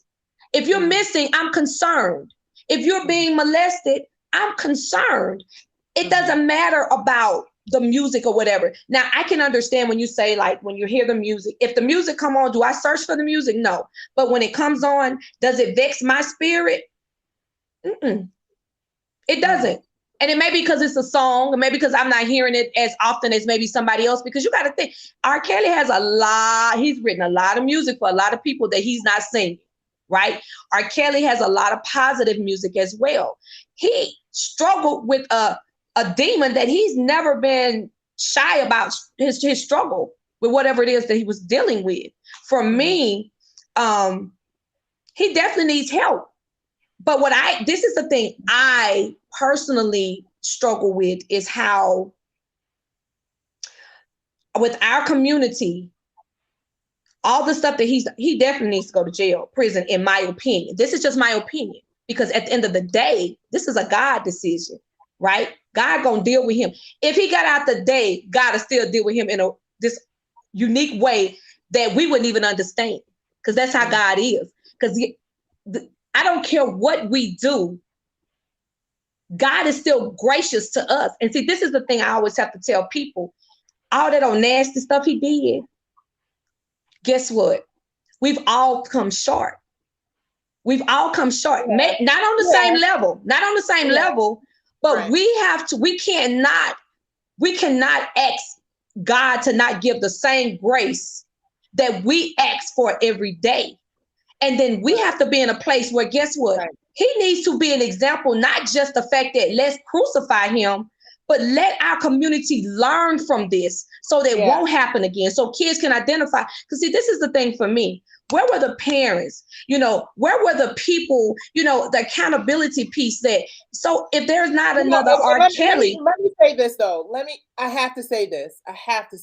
So often where were the parents thing comes up, right? And in some of those cases, maybe the parents were nefarious and they knew that they were yes. Their kids. In some of those situations, but we all know as parents, especially those of us who have young teenage girls, listen, they want to keep some shit from you, they're going to keep it from you. Nikki, that's the truth. I'm just saying everybody in general. What I'm saying is that this is the thing. You can't say the artist, because there are going to be some kids caught up in this shit again. If we just say it's the artist, I'm not saying it's just the parents. It's a whole the artist, but this goes back to the concept of everybody listening to his music and supporting his music. Well, I don't support that. And we listen. So, but and me referencing the streams, the 500 times, whatever it normally was after he was convicted. A lot of people, some people are probably doing it as an act of rebellion. Oh, well, I love R. Kelly. I don't care. It doesn't matter. And D.L. Hughley made I believe it was D.L. Hughley, who said, we still sing the Star Spangled Banner. And look at what America has a history of doing to people of color and minorities. That's real. Right? And it was deep, and it really made me think, well, damn. We do still sing the Star Spangled Banner, and America has absolutely done wrong on so many levels by Black folks. But my concern about us supporting R. Kelly's music is that R. Kelly's not going to be the person to benefit from the sales of his music the way the people who, in my opinion, should have been monitoring what the hell was going on with these young girls out here, all of those executives, all of those people those are the people who are going to become more wealthy due to this issue with R. Kelly, because we all know where the money goes. But I think, okay, so one of the things that has been said a lot. Number one, I just got to throw this out here because I agree. I just don't think it's black and white, y'all. Even with the parents, I just don't think it's black and white. I think there are some parents who definitely sold their kids' soul. I definitely know They that's did, the and case. that's what. And But I Crystal, also know that say there that are some again, parents. There's some parents because who that's sold the their thing kids' people don't soul. want to be transparent about. But I That's think what I'm saying. also think, y'all, my daughter begged to go to the movies the other day. She's 14 and she begged to go to the movies the other day. And I said, who gonna be there, right? I called the mama who she was going with. Why did I do that? Because when I was 14 in Dallas, You already Texas, know. in Oak Cliff, my mama would drop me off at that movie theater. And then there wasn't no cell phones back then. My mama would drop me off at that movie theater and I would be out of that soon as she drove off. I would be out of that movie theater. I ain't gonna even tell y'all where I would be and would try to make it back before the movie was over. And so I know as a mama, I do the best I can. I'm a crazy Absolutely. mama. But my daughters, I'm crazy. Crazy. I need y'all to understand I'm a crazy mama. But I gotta know. I gotta know it could, so I just had to throw that out there because I do think some of the parents sold their soul, but not all. But let me say this. One of the things that people have said a lot is R. Kelly, he has to be held accountable. But to your point, Ty, to a lot of people's point, what about to your point, Nikki, everybody else? But I'll say this, we have to look at this. I believe we have to carry both. You can't have one without the other. So what do I mean? When my husband was in politics, we made it a practice not to get in the comments. We made it a practice not to read the comments in news articles because there would be people who would think we were the best things in sliced bread. Oh, you are amazing. You are great. But there would also be the people who would think we were a hot mess. And so you can't read your own comic strip. You can't. And so what happens though, the higher you go up, the accolades come. And again, somebody like me who is not a celebrity, this is just me throwing it out here, y'all, don't beat me up. But I often wonder, you can't have all the you're great, you're great, you're great, you're the best, you're the best, you're the best. And then when something happens, not expect that's gonna come, it's gonna come with that as well. And so we To thought whom much is given, much is required. And so R. Kelly, we thought he has been the soundtrack of our generation. I'm talking about our generation, these younger people, but our generation right here. He's been the soundtrack to our generation. And so, to your point, Ty, yes, during the pandemic, listen, I've watched it. I've watched it with my clients. During the pandemic, these babies didn't even have anywhere to get away. And they were but here's the deal. Those people who were abusing them were not on the BET Awards, so folks didn't care. The people who were abusing them were not on Soul Train. Y'all see, I done aged myself. I done said Soul Train. And I agree with that. But I think we should what I'm saying is, and maybe I'm not articulating this in the right way. What I'm saying is this has allowed the world to see this shit is real.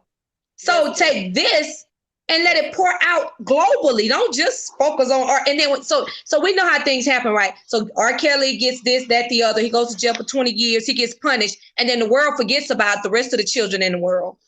Mm-hmm. Except Nikki out there trying to save the world. You see what I'm saying? I just don't want this to be. Some of my comments, y'all. These people on IG, I wish they were on our worktv.com. Let me get to a couple of these comments. Somebody says, who is this? Nick, I believe that's what it is. Exactly. The mothers are also the ones who are looking for him and trying to get the daughter in the studio. Why not speak on the parents?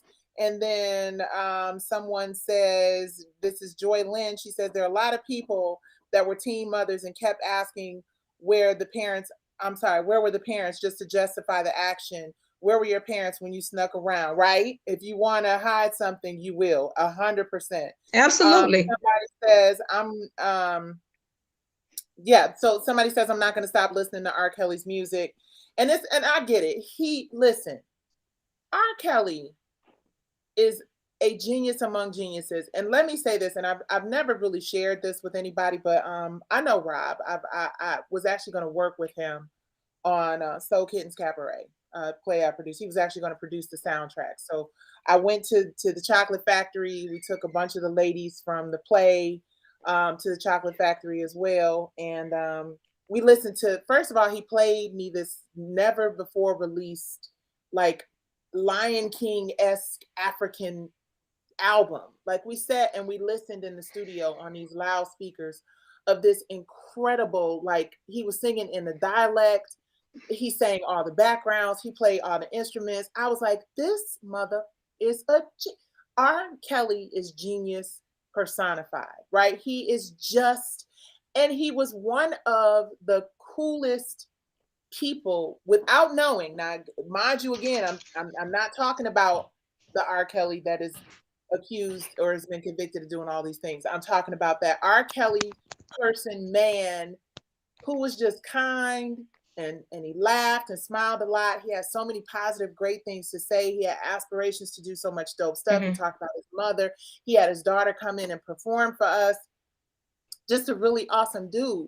And I could not believe that. And we had heard the rumors of the Aaliyah stuff, but I never watched the video. I just had no desire to see it.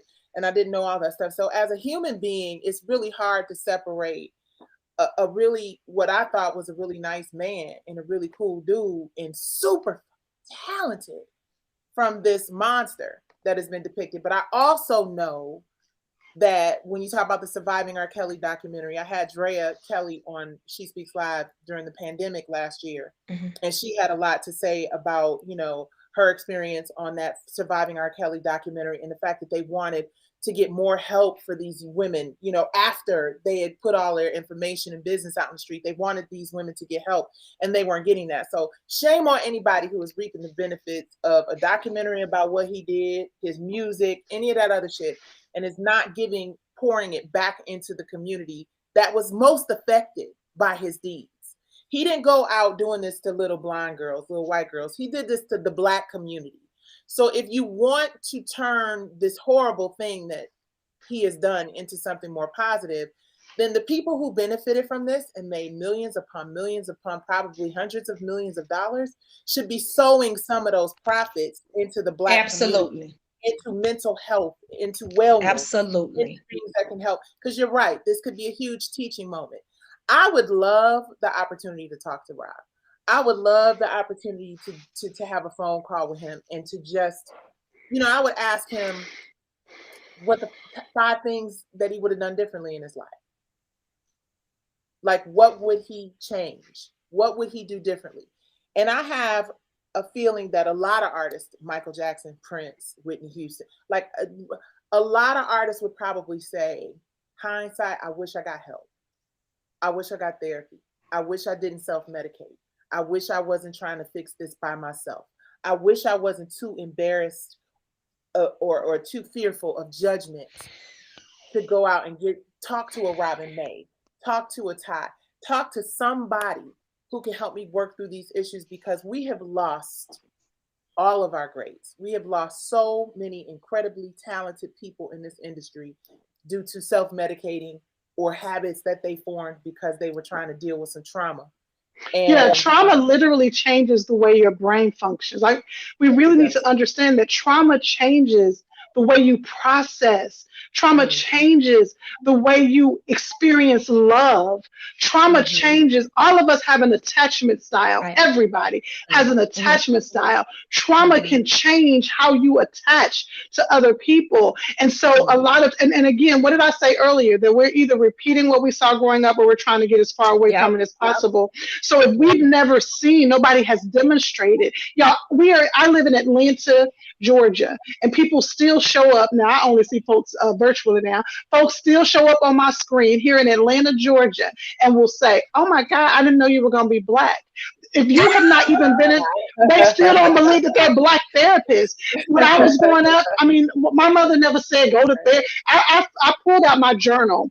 And when my 12-year-old was going through some stuff, and I pulled out my journal, and literally verbatim, the thing she was saying to me at 12 was written in my journal at 12. And so I'm reading my journal. I'm like, Why did my mama give me no therapy? And so we have to recognize that yes, these greats, number one, it is such a systemic and systematic issue. They Yes, it are is. often the great hope. I'm not gonna say the great white hope. They're often Ah. the great hope for their families. They're the ones who've made it. The family is being carried on. They're carrying the family on their back. They don't have time to stop. They've become a machine now. They're feeling these feelings. Nobody has taught them how to articulate, how to identify what they're feeling. And so inside, it's like, I'm from Texas. I say soda water. It's like a soda water bottle that has been shook up and it's just bubbling inside. A Ooh. situation happens, they take the top off and they're exploding. Nobody's Yeah. helping them understand what this is. So of course they self-medicate. All of us self-medicate. Some of us might have some Everybody got healthy their own options, vice. but Everybody everybody got their price. Come self-medicates. on now. And so you're self-medicating. And so and not only you, everybody around you is doing the same thing. And so then Right. we're wondering why there is a generation of trauma just being passed down and passed down and passed down. And then we're telling people, suck it up. Don't let nobody see you sweat. Don't let anybody see you're vulnerable. Don't tell anybody your business. What happens in this house stays in this house. We're perpetuating these messages and we are wondering why we have people who are literally losing it. And so, Nikki, this is why this conversation is necessary. And so you're Absolutely. absolutely right. The higher you go up, the less opportunity you have to create that safe space. You have less opportunity to have safe spaces where you can say, I'm struggling. Right? And so it's easy for us, it's easy for people like me to scroll through social media and shake my head in disgust because I'm not carrying that weight. And so, Ooh. Ty, you're in Yeah. the room. Nikki, you're Yeah. in the room. Y'all get Yeah. to say to people, hey, let me know. We talk about self care all the time, and I think self care is critical, it's very important. But what I try to teach people is to elevate self care. Let's do some soul care. How are you caring for your soul? How are you making sure your soul is refreshed? Self-care is getting your nails done. Self-care is Yeah. getting your hair done. Self-care is getting that massage. But we need to do some soul care. What are you allowing to come into your soul and lift your spirit up, right? What are you Yeah. listening to? What are you Ooh. watching? Who are you Yeah. talking to? I tell people to be careful of those LOL friends. Those LOL friends are the people you have in your life who make digs at you, who say little comments, but then they'll Come put on, LOL LOL behind friends. it. Oh, girl, Yeah, I'm just LOL. joking. Be careful of those LOL friends. Make sure you Yeah. have a resuscitation team. LOL friends. You got some people around you who gonna hold you down. Who are the people? I need everybody right Not now just to hold you identify. down, but hold you accountable. And that's the thing Yes. in this industry. And this is what Accountability. I was when you were speaking on that, I view things, I'm a Christian. Mm-hmm. I grew up in the hood with not much, right? Mm-hmm. I'm educated. I came from corporate America and now I'm in entertainment. And I've seen a lot. And so when we speak about things from an entertainment perspective, being backstage and seeing these pretty little girls, I'm gonna share something with you all that I don't typically share. I may have shared maybe 3 or 4 times, but I feel the spirit telling me to share it. I had the opportunity. I used to host events, and I was on a tour with TGT during that time, Mm-hmm.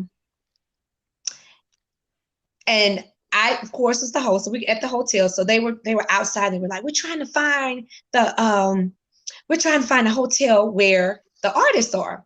Were you the girl that was on stage? And I said, yeah, yes, I am. So I'm thinking they were going to tell me I did a good job, right? No, we're looking for the artist. And I took that opportunity right then. And I said, you guys, I said, y'all are so beautiful. And I probably was maybe 10 years older than them. And I said, what do you do? Oh, I'm going to school to be a nurse. I'm this, I'm that. I said, why do y'all want to go see the artist? Well, I said, I'm going to share this with you. I said, these guys are respectable young men, and they're not the type of guys that are, would do anything to you. But I'm concerned about why you want to come to a hotel room Ooh. with artists. And I had just picked up food, and I'm headed to the elevator. And I told them, I said, typically when you present yourself this way, it makes Yes. not these guys, because you got to think this is anybody just in the band, anything. It'll make them think that you are coming to offer them something. It broke Yep. my heart. Booty call. This Tell Tyler young, made a and song I about it. coached them right then. This young girl told me, and Ooh. Not hit you with and. she said, and It's a booty call. And now these guys didn't ask for this.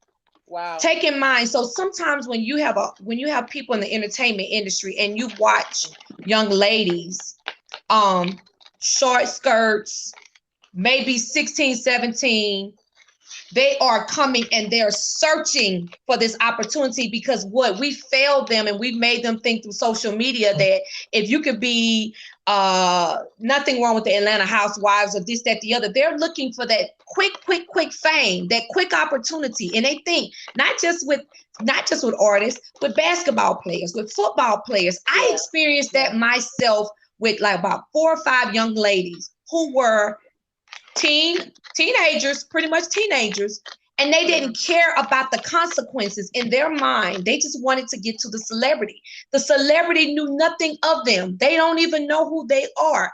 They're somewhere else. So my whole thing is that we can't just leave it as the artist. We have to teach our young ladies, like, what's making you think this way? See, the relationship, Robin, you have with your daughter, you said it. You said it. You said, I'm on it. I don't play with my baby. You telling your baby I don't play with you. You telling these ninjas in the street don't come for my baby. They know that. So the mothers and the daddies got to stand up and say, don't come for this one. See, with Aaliyah, with her marrying R. Kelly, what was her mom and daddy saying? Don't come for this one because you were there. So they're, and I'm saying they wasn't, but my whole thing is that if we are going to hold people account, it's for me, I try not to judge people because you said something earlier, very important when you said somebody did something to them. They're going to either be that way or totally opposite. And a lot of times when people did something to you and nobody got punished for it, you know what you turn around and do? People will do that to somebody else and say, nobody punished them for doing it to me. So this is their way of dealing with it mentally. They go do the same thing to someone else. And so now we're trying to punish you and you're wondering, well, how I'm getting punished. But at the end of the day, it's so many different variables in this type of situation. And our culture, for me, when I see the young men saying, when I see the young men like D.L. Hughley or men saying R. Kelly was wrong for that, he did this, I feel good to know that the brothers recognize the error. What I don't like is the memes when y'all make jokes about it because it's not funny.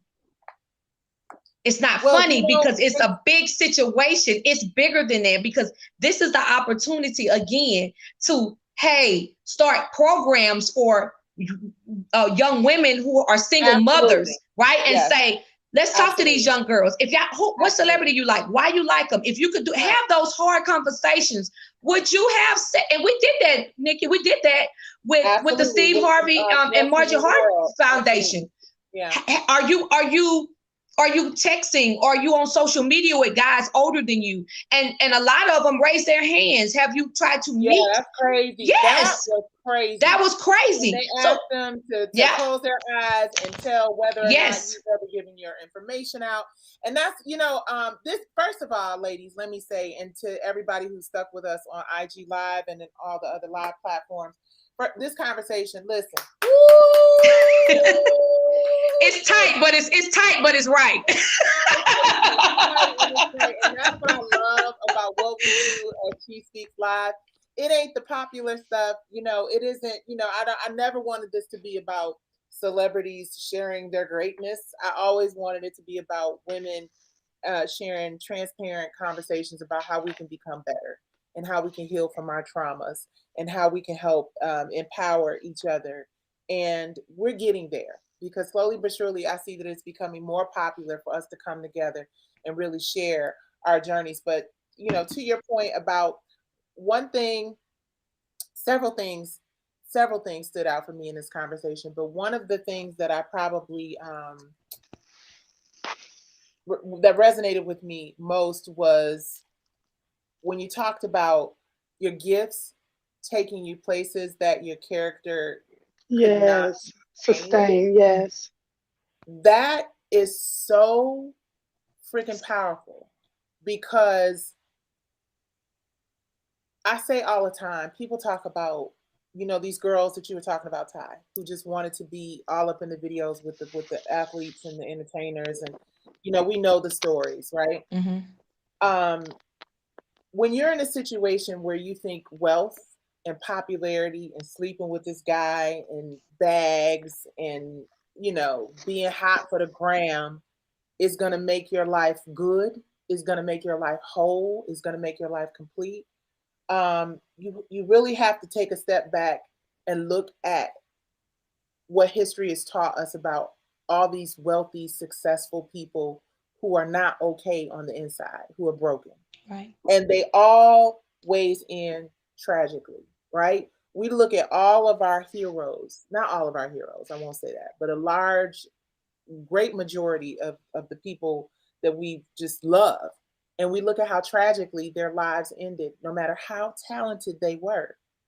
Their character, it wasn't always about character, but just undeveloped character, I guess you would say, or Yeah, it doesn't have to uneducated. be that your character is bad. It's just you haven't been strengthened. Strengthened when your character is not. And so often in this industry, and we're going to get into this conversation too, and I got to have you ladies back for this one, because so often in this industry, they don't give a shit about us. Michael Jackson said it. They don't really care about us. They don't give a damn about us. It's about money. It is about profit. It is about power. Yep. And they harness that gift and that talent from artists and they turn it into power and money. And it's just wrong and it needs to be called out. And when we start looking at these images, like you said, the girls, well, thank you. Shout out to Steve and Happy birthday, Marjorie Harvey. Happy birthday, T. Margie. I saw all those fabulous photos. She's so fabulous. But we talked about, and shout out, there's some people who have been sharing their stories of being molested and I believe let me get because he's been so engaged in this conversation. Let me try to find him on my IG. Y'all IG better start looking at us full out. Oh my God, I don't think I see him. But anyway, he talked about the fact that we have this history of keeping things in the closet, right? Keeping things in the dark, right? R. Kelly did a whole keep it in the closet moment. We have got to be okay holding each other accountable. Real love is giving, holding people accountable. Real respect and real friendship is about don't be my friend and just let me do some crazy shit that's just going to have me in trouble. Check me. Absolutely. Place where we are allowing people who care about us to call us on our shit.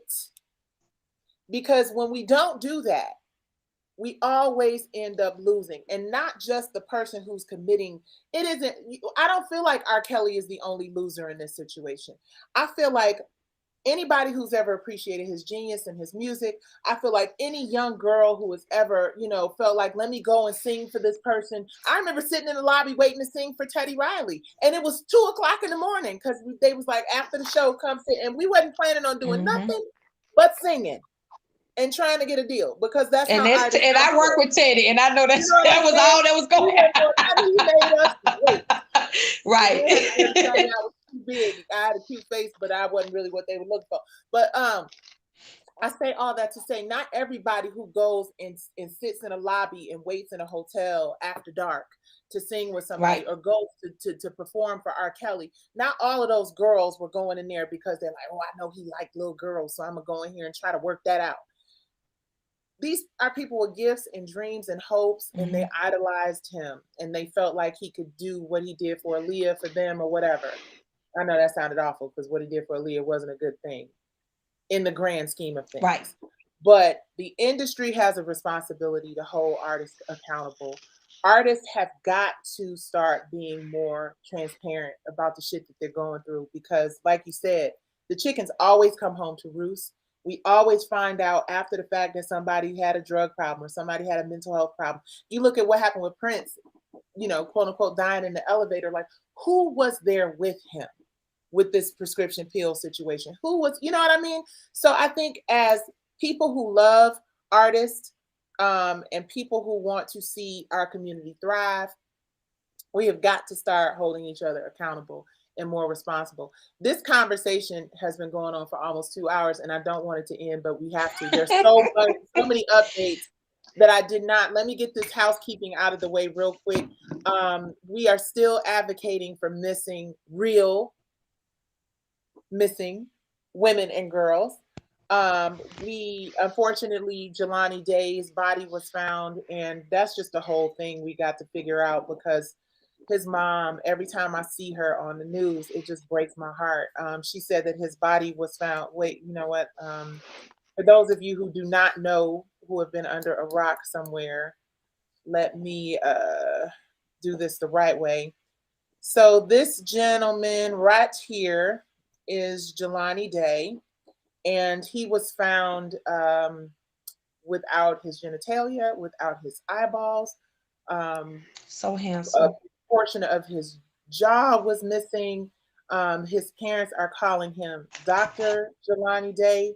Um, we still have some young women in Detroit that are missing. Janae Angela Riley, she's 35 years old.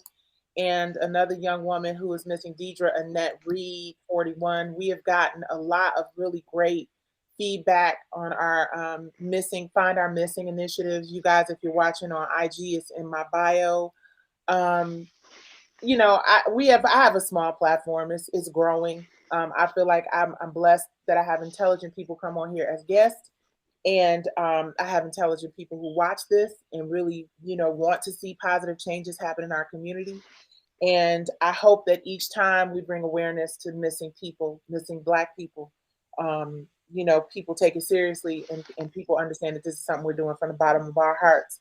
I got to plug the platform is worthtv.com, Women in Reality, Film, TV, and Music. What we're trying to do over here is just get an alliance of women in this industry who really care. And not just women in this industry, but like yourself, Robin, May, who is not of this industry, but I'm definitely, and y'all, for real, what I think I'm going to do is I'm going to ask Robin to do a therapy session with me live.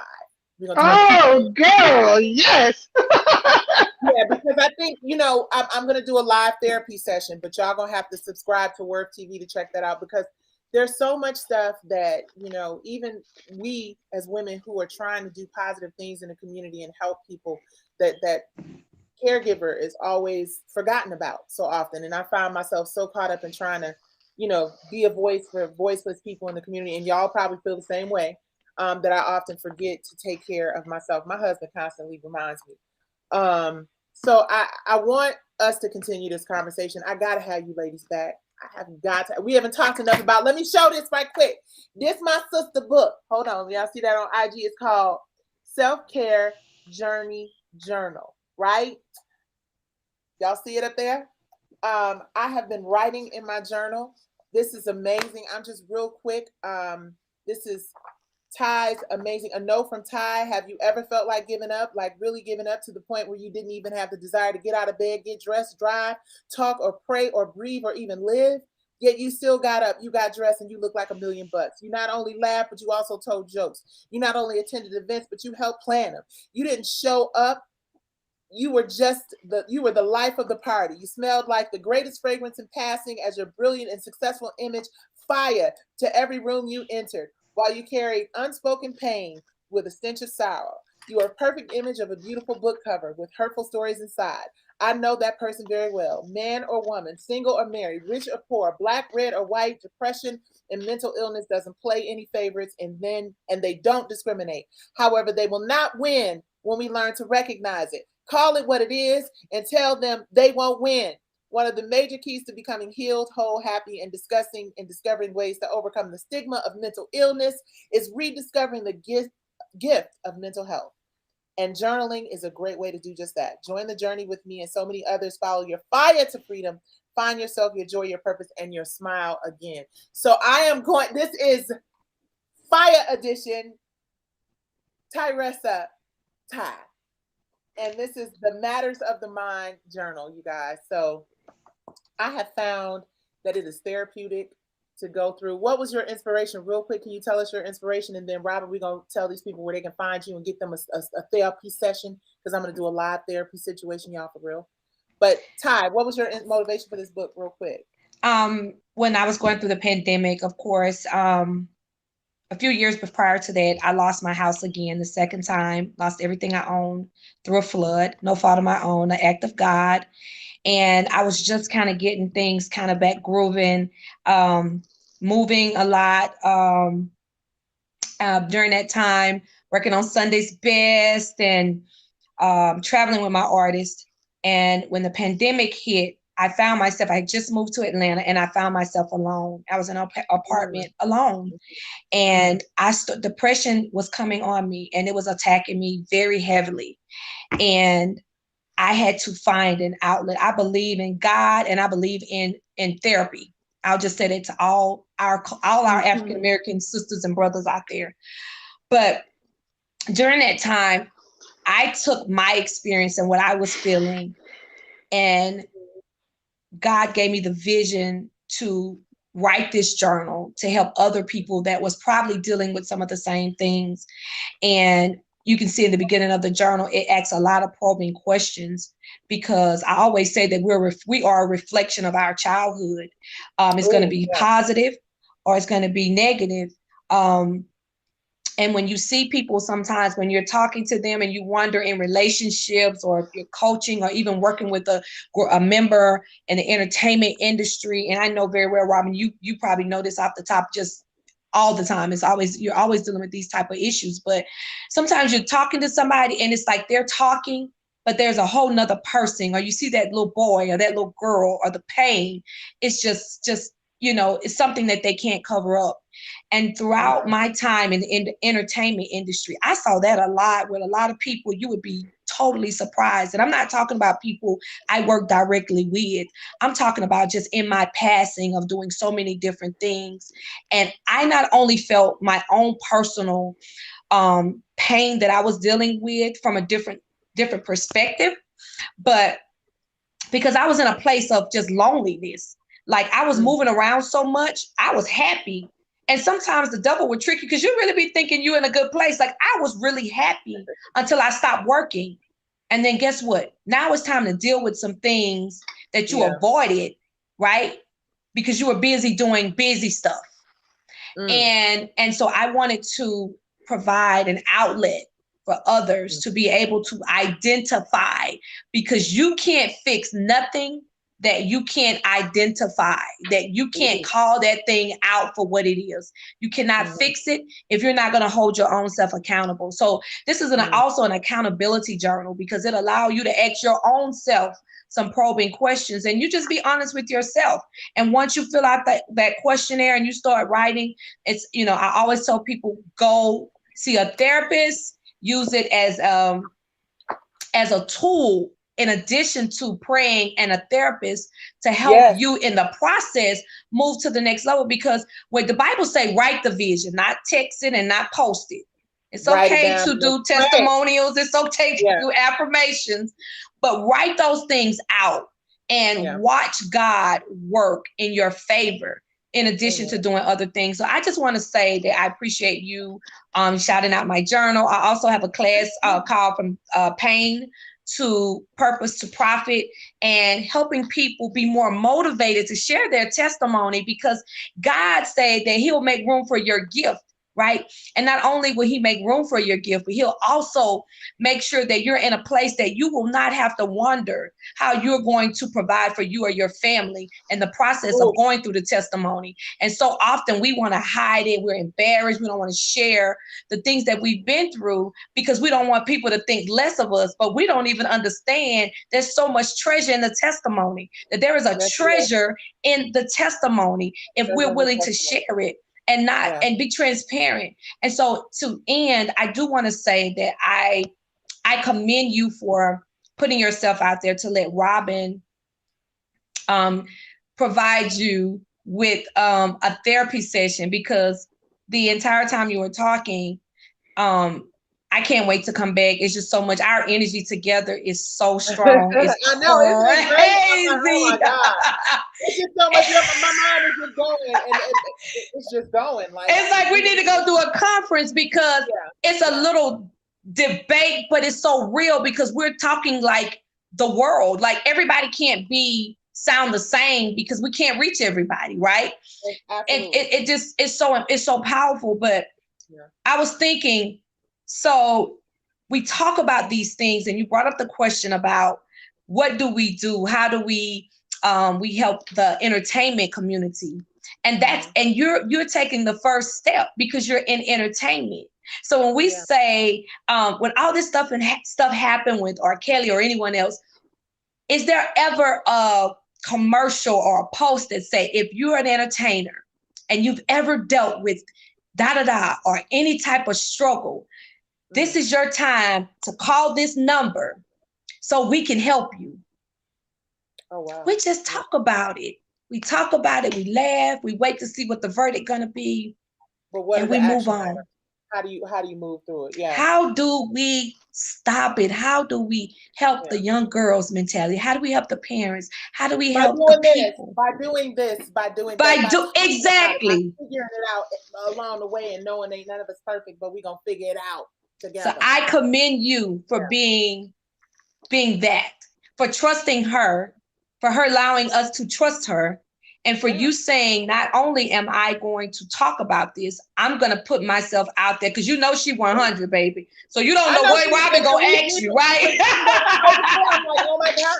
And I know, I'm like, Robin, I said, Robin, we need about 20 minutes. Now is it 2 hours? Girl, it's been 2 hours. But anything for you, Nikki. Anything for you. Real quick, please, Robin, tell us how we can find you. Give us some parting words. Give our viewers, Well, I have on, you can't really see it. I'll post it on my Instagram so you can follow me on Robin May online. I have on my shirt that says trust. Y'all want me in therapy. You can. It says trust. Y'all want me in therapy because you can definitely get that tea. And this is my way of normalizing therapy because I need people to know, listen, you want me to be talking to somebody, right? And so I will end with this. We've said a lot today. We've said a lot, but one of the things that has been kind of an undercurrent for me in this whole conversation is this. If I could wrap it up with one thing I want everybody to do is to learn to look at your life through a lens of curiosity. We look at our lives through a lens of judgment. What does that mean? We shut ourselves down when we feel some kind of way. We have a negative internal dialogue. We don't explore our story and our past. When you look at your life through a lens of judgment, using words like should and shouldn't, that's a cognitive distortion. It shuts down the freedom you long for. But if you can learn to look at your life through a lens of curiosity, why did that trigger me like that? Why do I respond like that? Why does she get on my nerves? Why does he bother me? If you learn to look at your life through a lens of curiosity, you're going to get some answers that are going to begin to help you shift your story. One of the things we have to ask ourselves is this, and this is for entertainers for sure, but even us individually. Where are we longing for external validation? That's what all of this boils down to.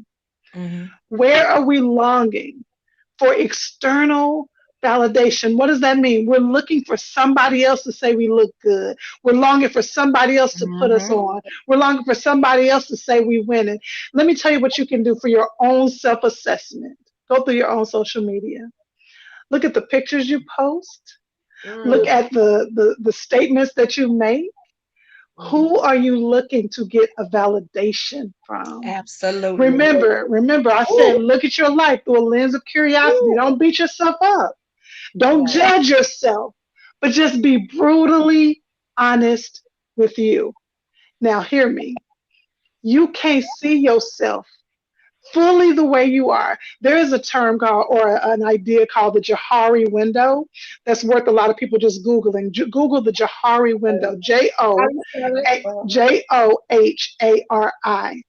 The Johari window shows us that there's a segment of our life that everybody else can see, but we can't see.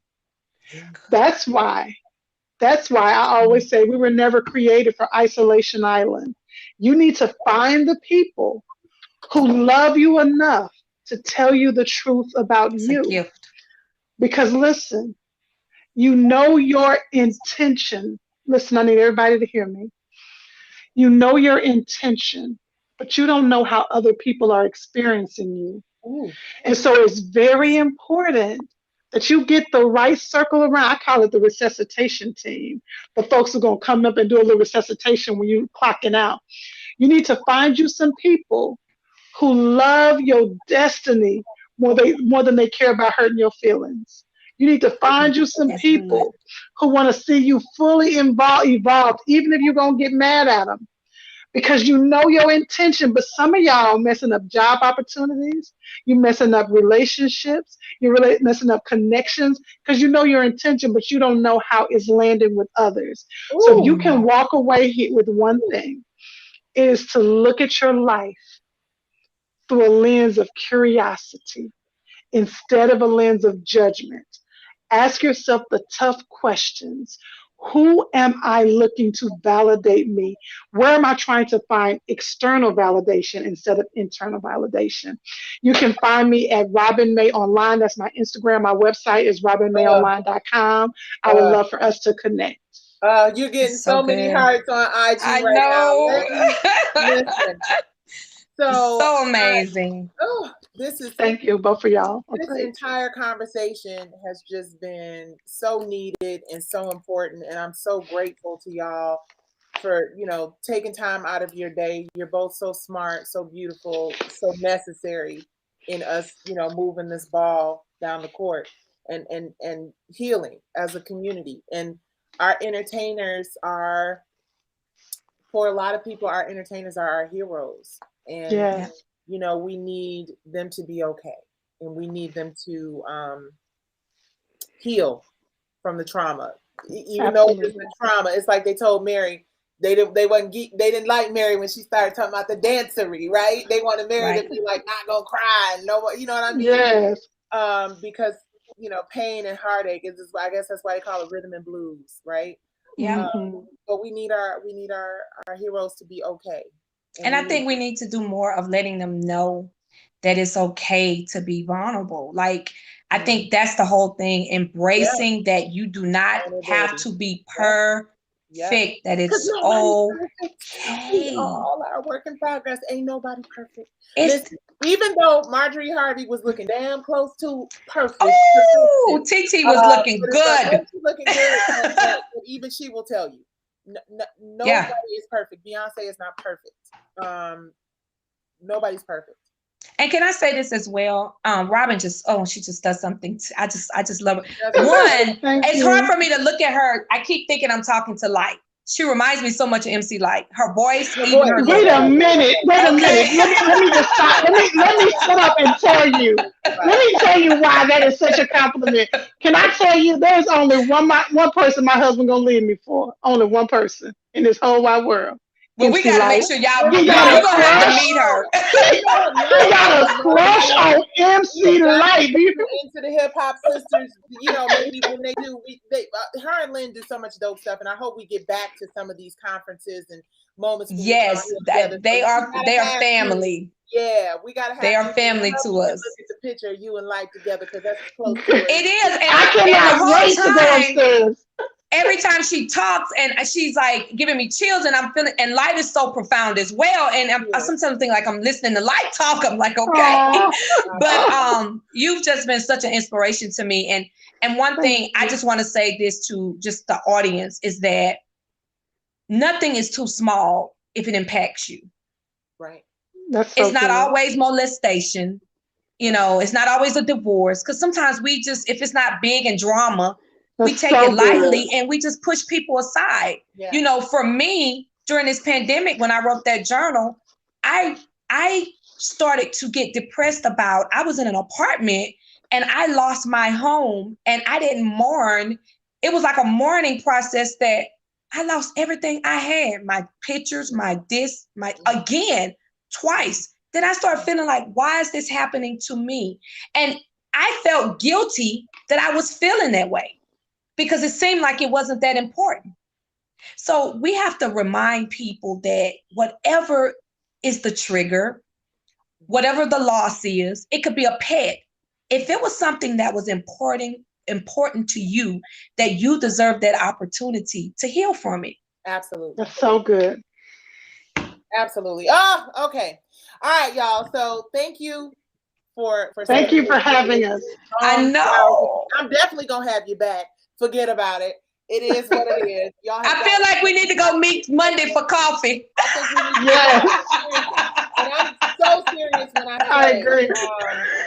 Robin, I have some things that I'm working through, and I need to work through them with a therapist who understands how to help, me work through things. And I want to be transparent, and I want to do it live because I want people to know that it's okay to talk to a therapist and it's okay to work through some things. And if it's something I don't want to share, like you said, what you said about the open wound, if that wound ain't ready, then I'm not here to that. Yeah, baby, you don't want to go there. Yes. I know that the people who follow this podcast and the people who are following what we're doing at Worth TV in front of Bottom Up Foundation, they deserve it and they'll appreciate it. So I love and appreciate you sisters for sharing your journey, your wisdom with our audience. Shout out to everybody on Instagram Live. Thank you guys. Y'all Instagram Live folks, go to worthtv.com and to YouTube. I see y'all on IG Live, but I need y'all to watch us on this restream broadcast that we're doing. All right.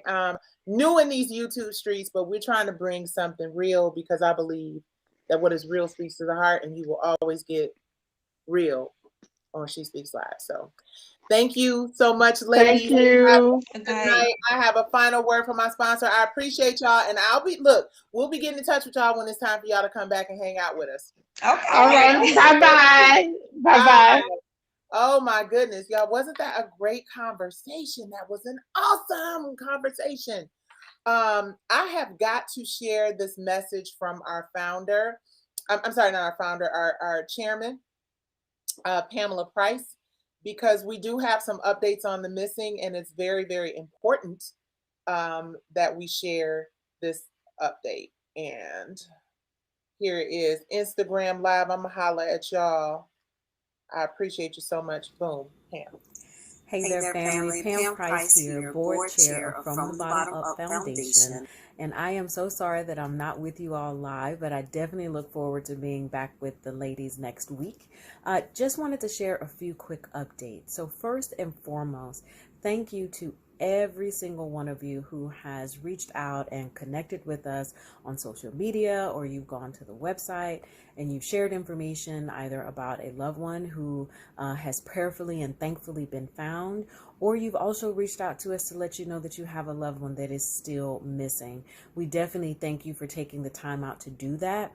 Please know that we are working to keep things updated on the website. We are also working to build partnerships because it really does take a village.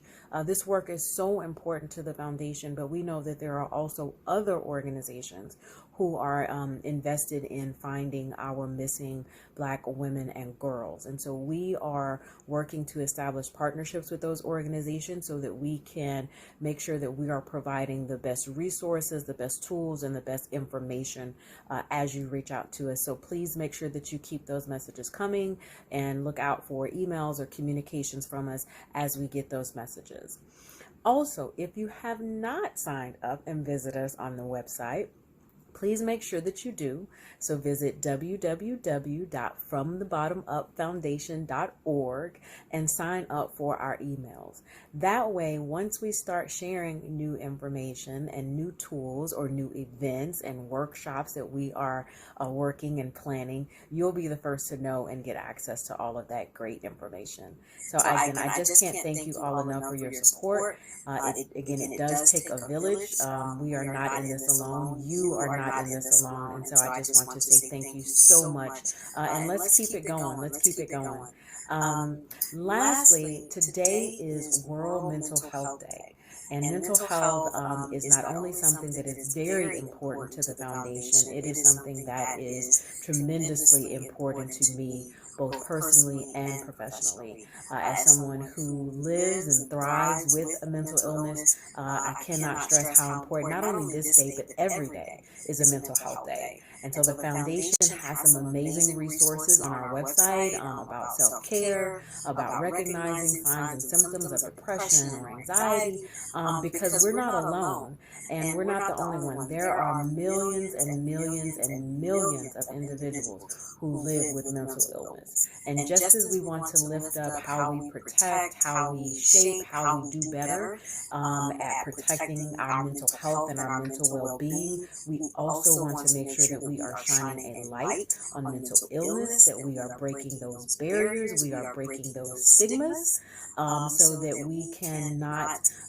be suffering in silence, but that we can all be resilient. We can all be the beautiful, amazing, marvelous, strong people that we have been made to be, purposed to be, and all of that good stuff. And so, again, make sure that you check those information out on our resources section on the website, and stay tuned for some really exciting information about new workshops and trainings and events. And speaking of events, I am really, really proud to be hosting the first Melanin Women's Power X Summit. It's going to be October the 21st, with proceeds going to actually support and benefit the foundation. And the summit is all about mental health, leadership, and Black women.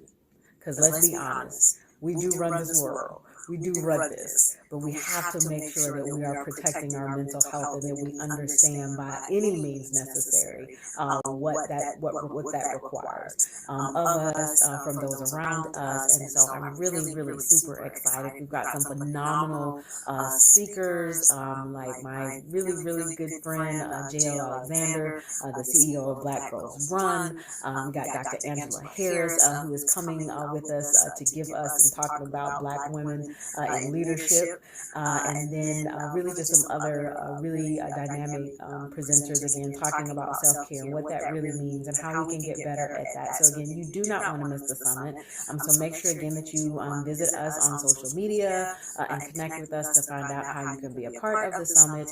And again, I look forward to seeing all of you live next week. But have a blessed, blessed, blessed, blessed week. And again, let's continue to lift each other up. Let's continue to empower each other. Let's continue to be real, have real conversations, authentic conversations with each other. Let's not be afraid to be canceled for speaking our truths, for speaking how we feel. So again, really, really excited. I know the show is going to be amazing as always, and can't wait to see you guys next week. Mwah. That's her. Pam Credible is what we call her. So thank you guys so much for watching our broadcast tonight. It was a long one, but I think we'll all agree that it was so worth it. Thank you to everybody who watched on IG Live. I'm trying to get y'all to watch on YouTube. Matter of fact, I think I got some chats over here. Oh my goodness, I do. And Grace, thank you. Comey, Jacqueline Shine, Janine G, Old School Tuesday Turn Up. Go to bed, y'all. Thank you guys for hanging out with us. Thank you guys for watching with us. Hold on, chat overlay. Let's pop it. Where are we? Come on now. I love it. Gina G, Jacqueline. What's happening, Jacqueline Shine? Let me show some love. Old School Tuesday Turn Up. Hey, hey, hey. And Grace, it was a very good conversation. Thank you so much. Yeah, so we are trying to do this whole YouTube thing and LinkedIn Live and all the other stuff, you guys. I appreciate you so much for being a part of these conversations. Do not forget to click like and subscribe, and we will be back next week. Our topic next week is going to be a real good one. Are we really our sister's keeper? That's something that I really need to know in real life, because we talk about it a lot, but I want to see us be about it more. All right. So what's real always speaks to the heart. You are always going to get what is real here. This is She Speaks Live. I'm Nikki Gilbert Daniels, and thank you for watching this long ass broadcast tonight. But it was a good show, and hopefully got some good information. I am definitely going to get live therapy. In fact, I'll probably do it a few times because, hey, if I can be an example, why not? All right, have a good night. I appreciate you.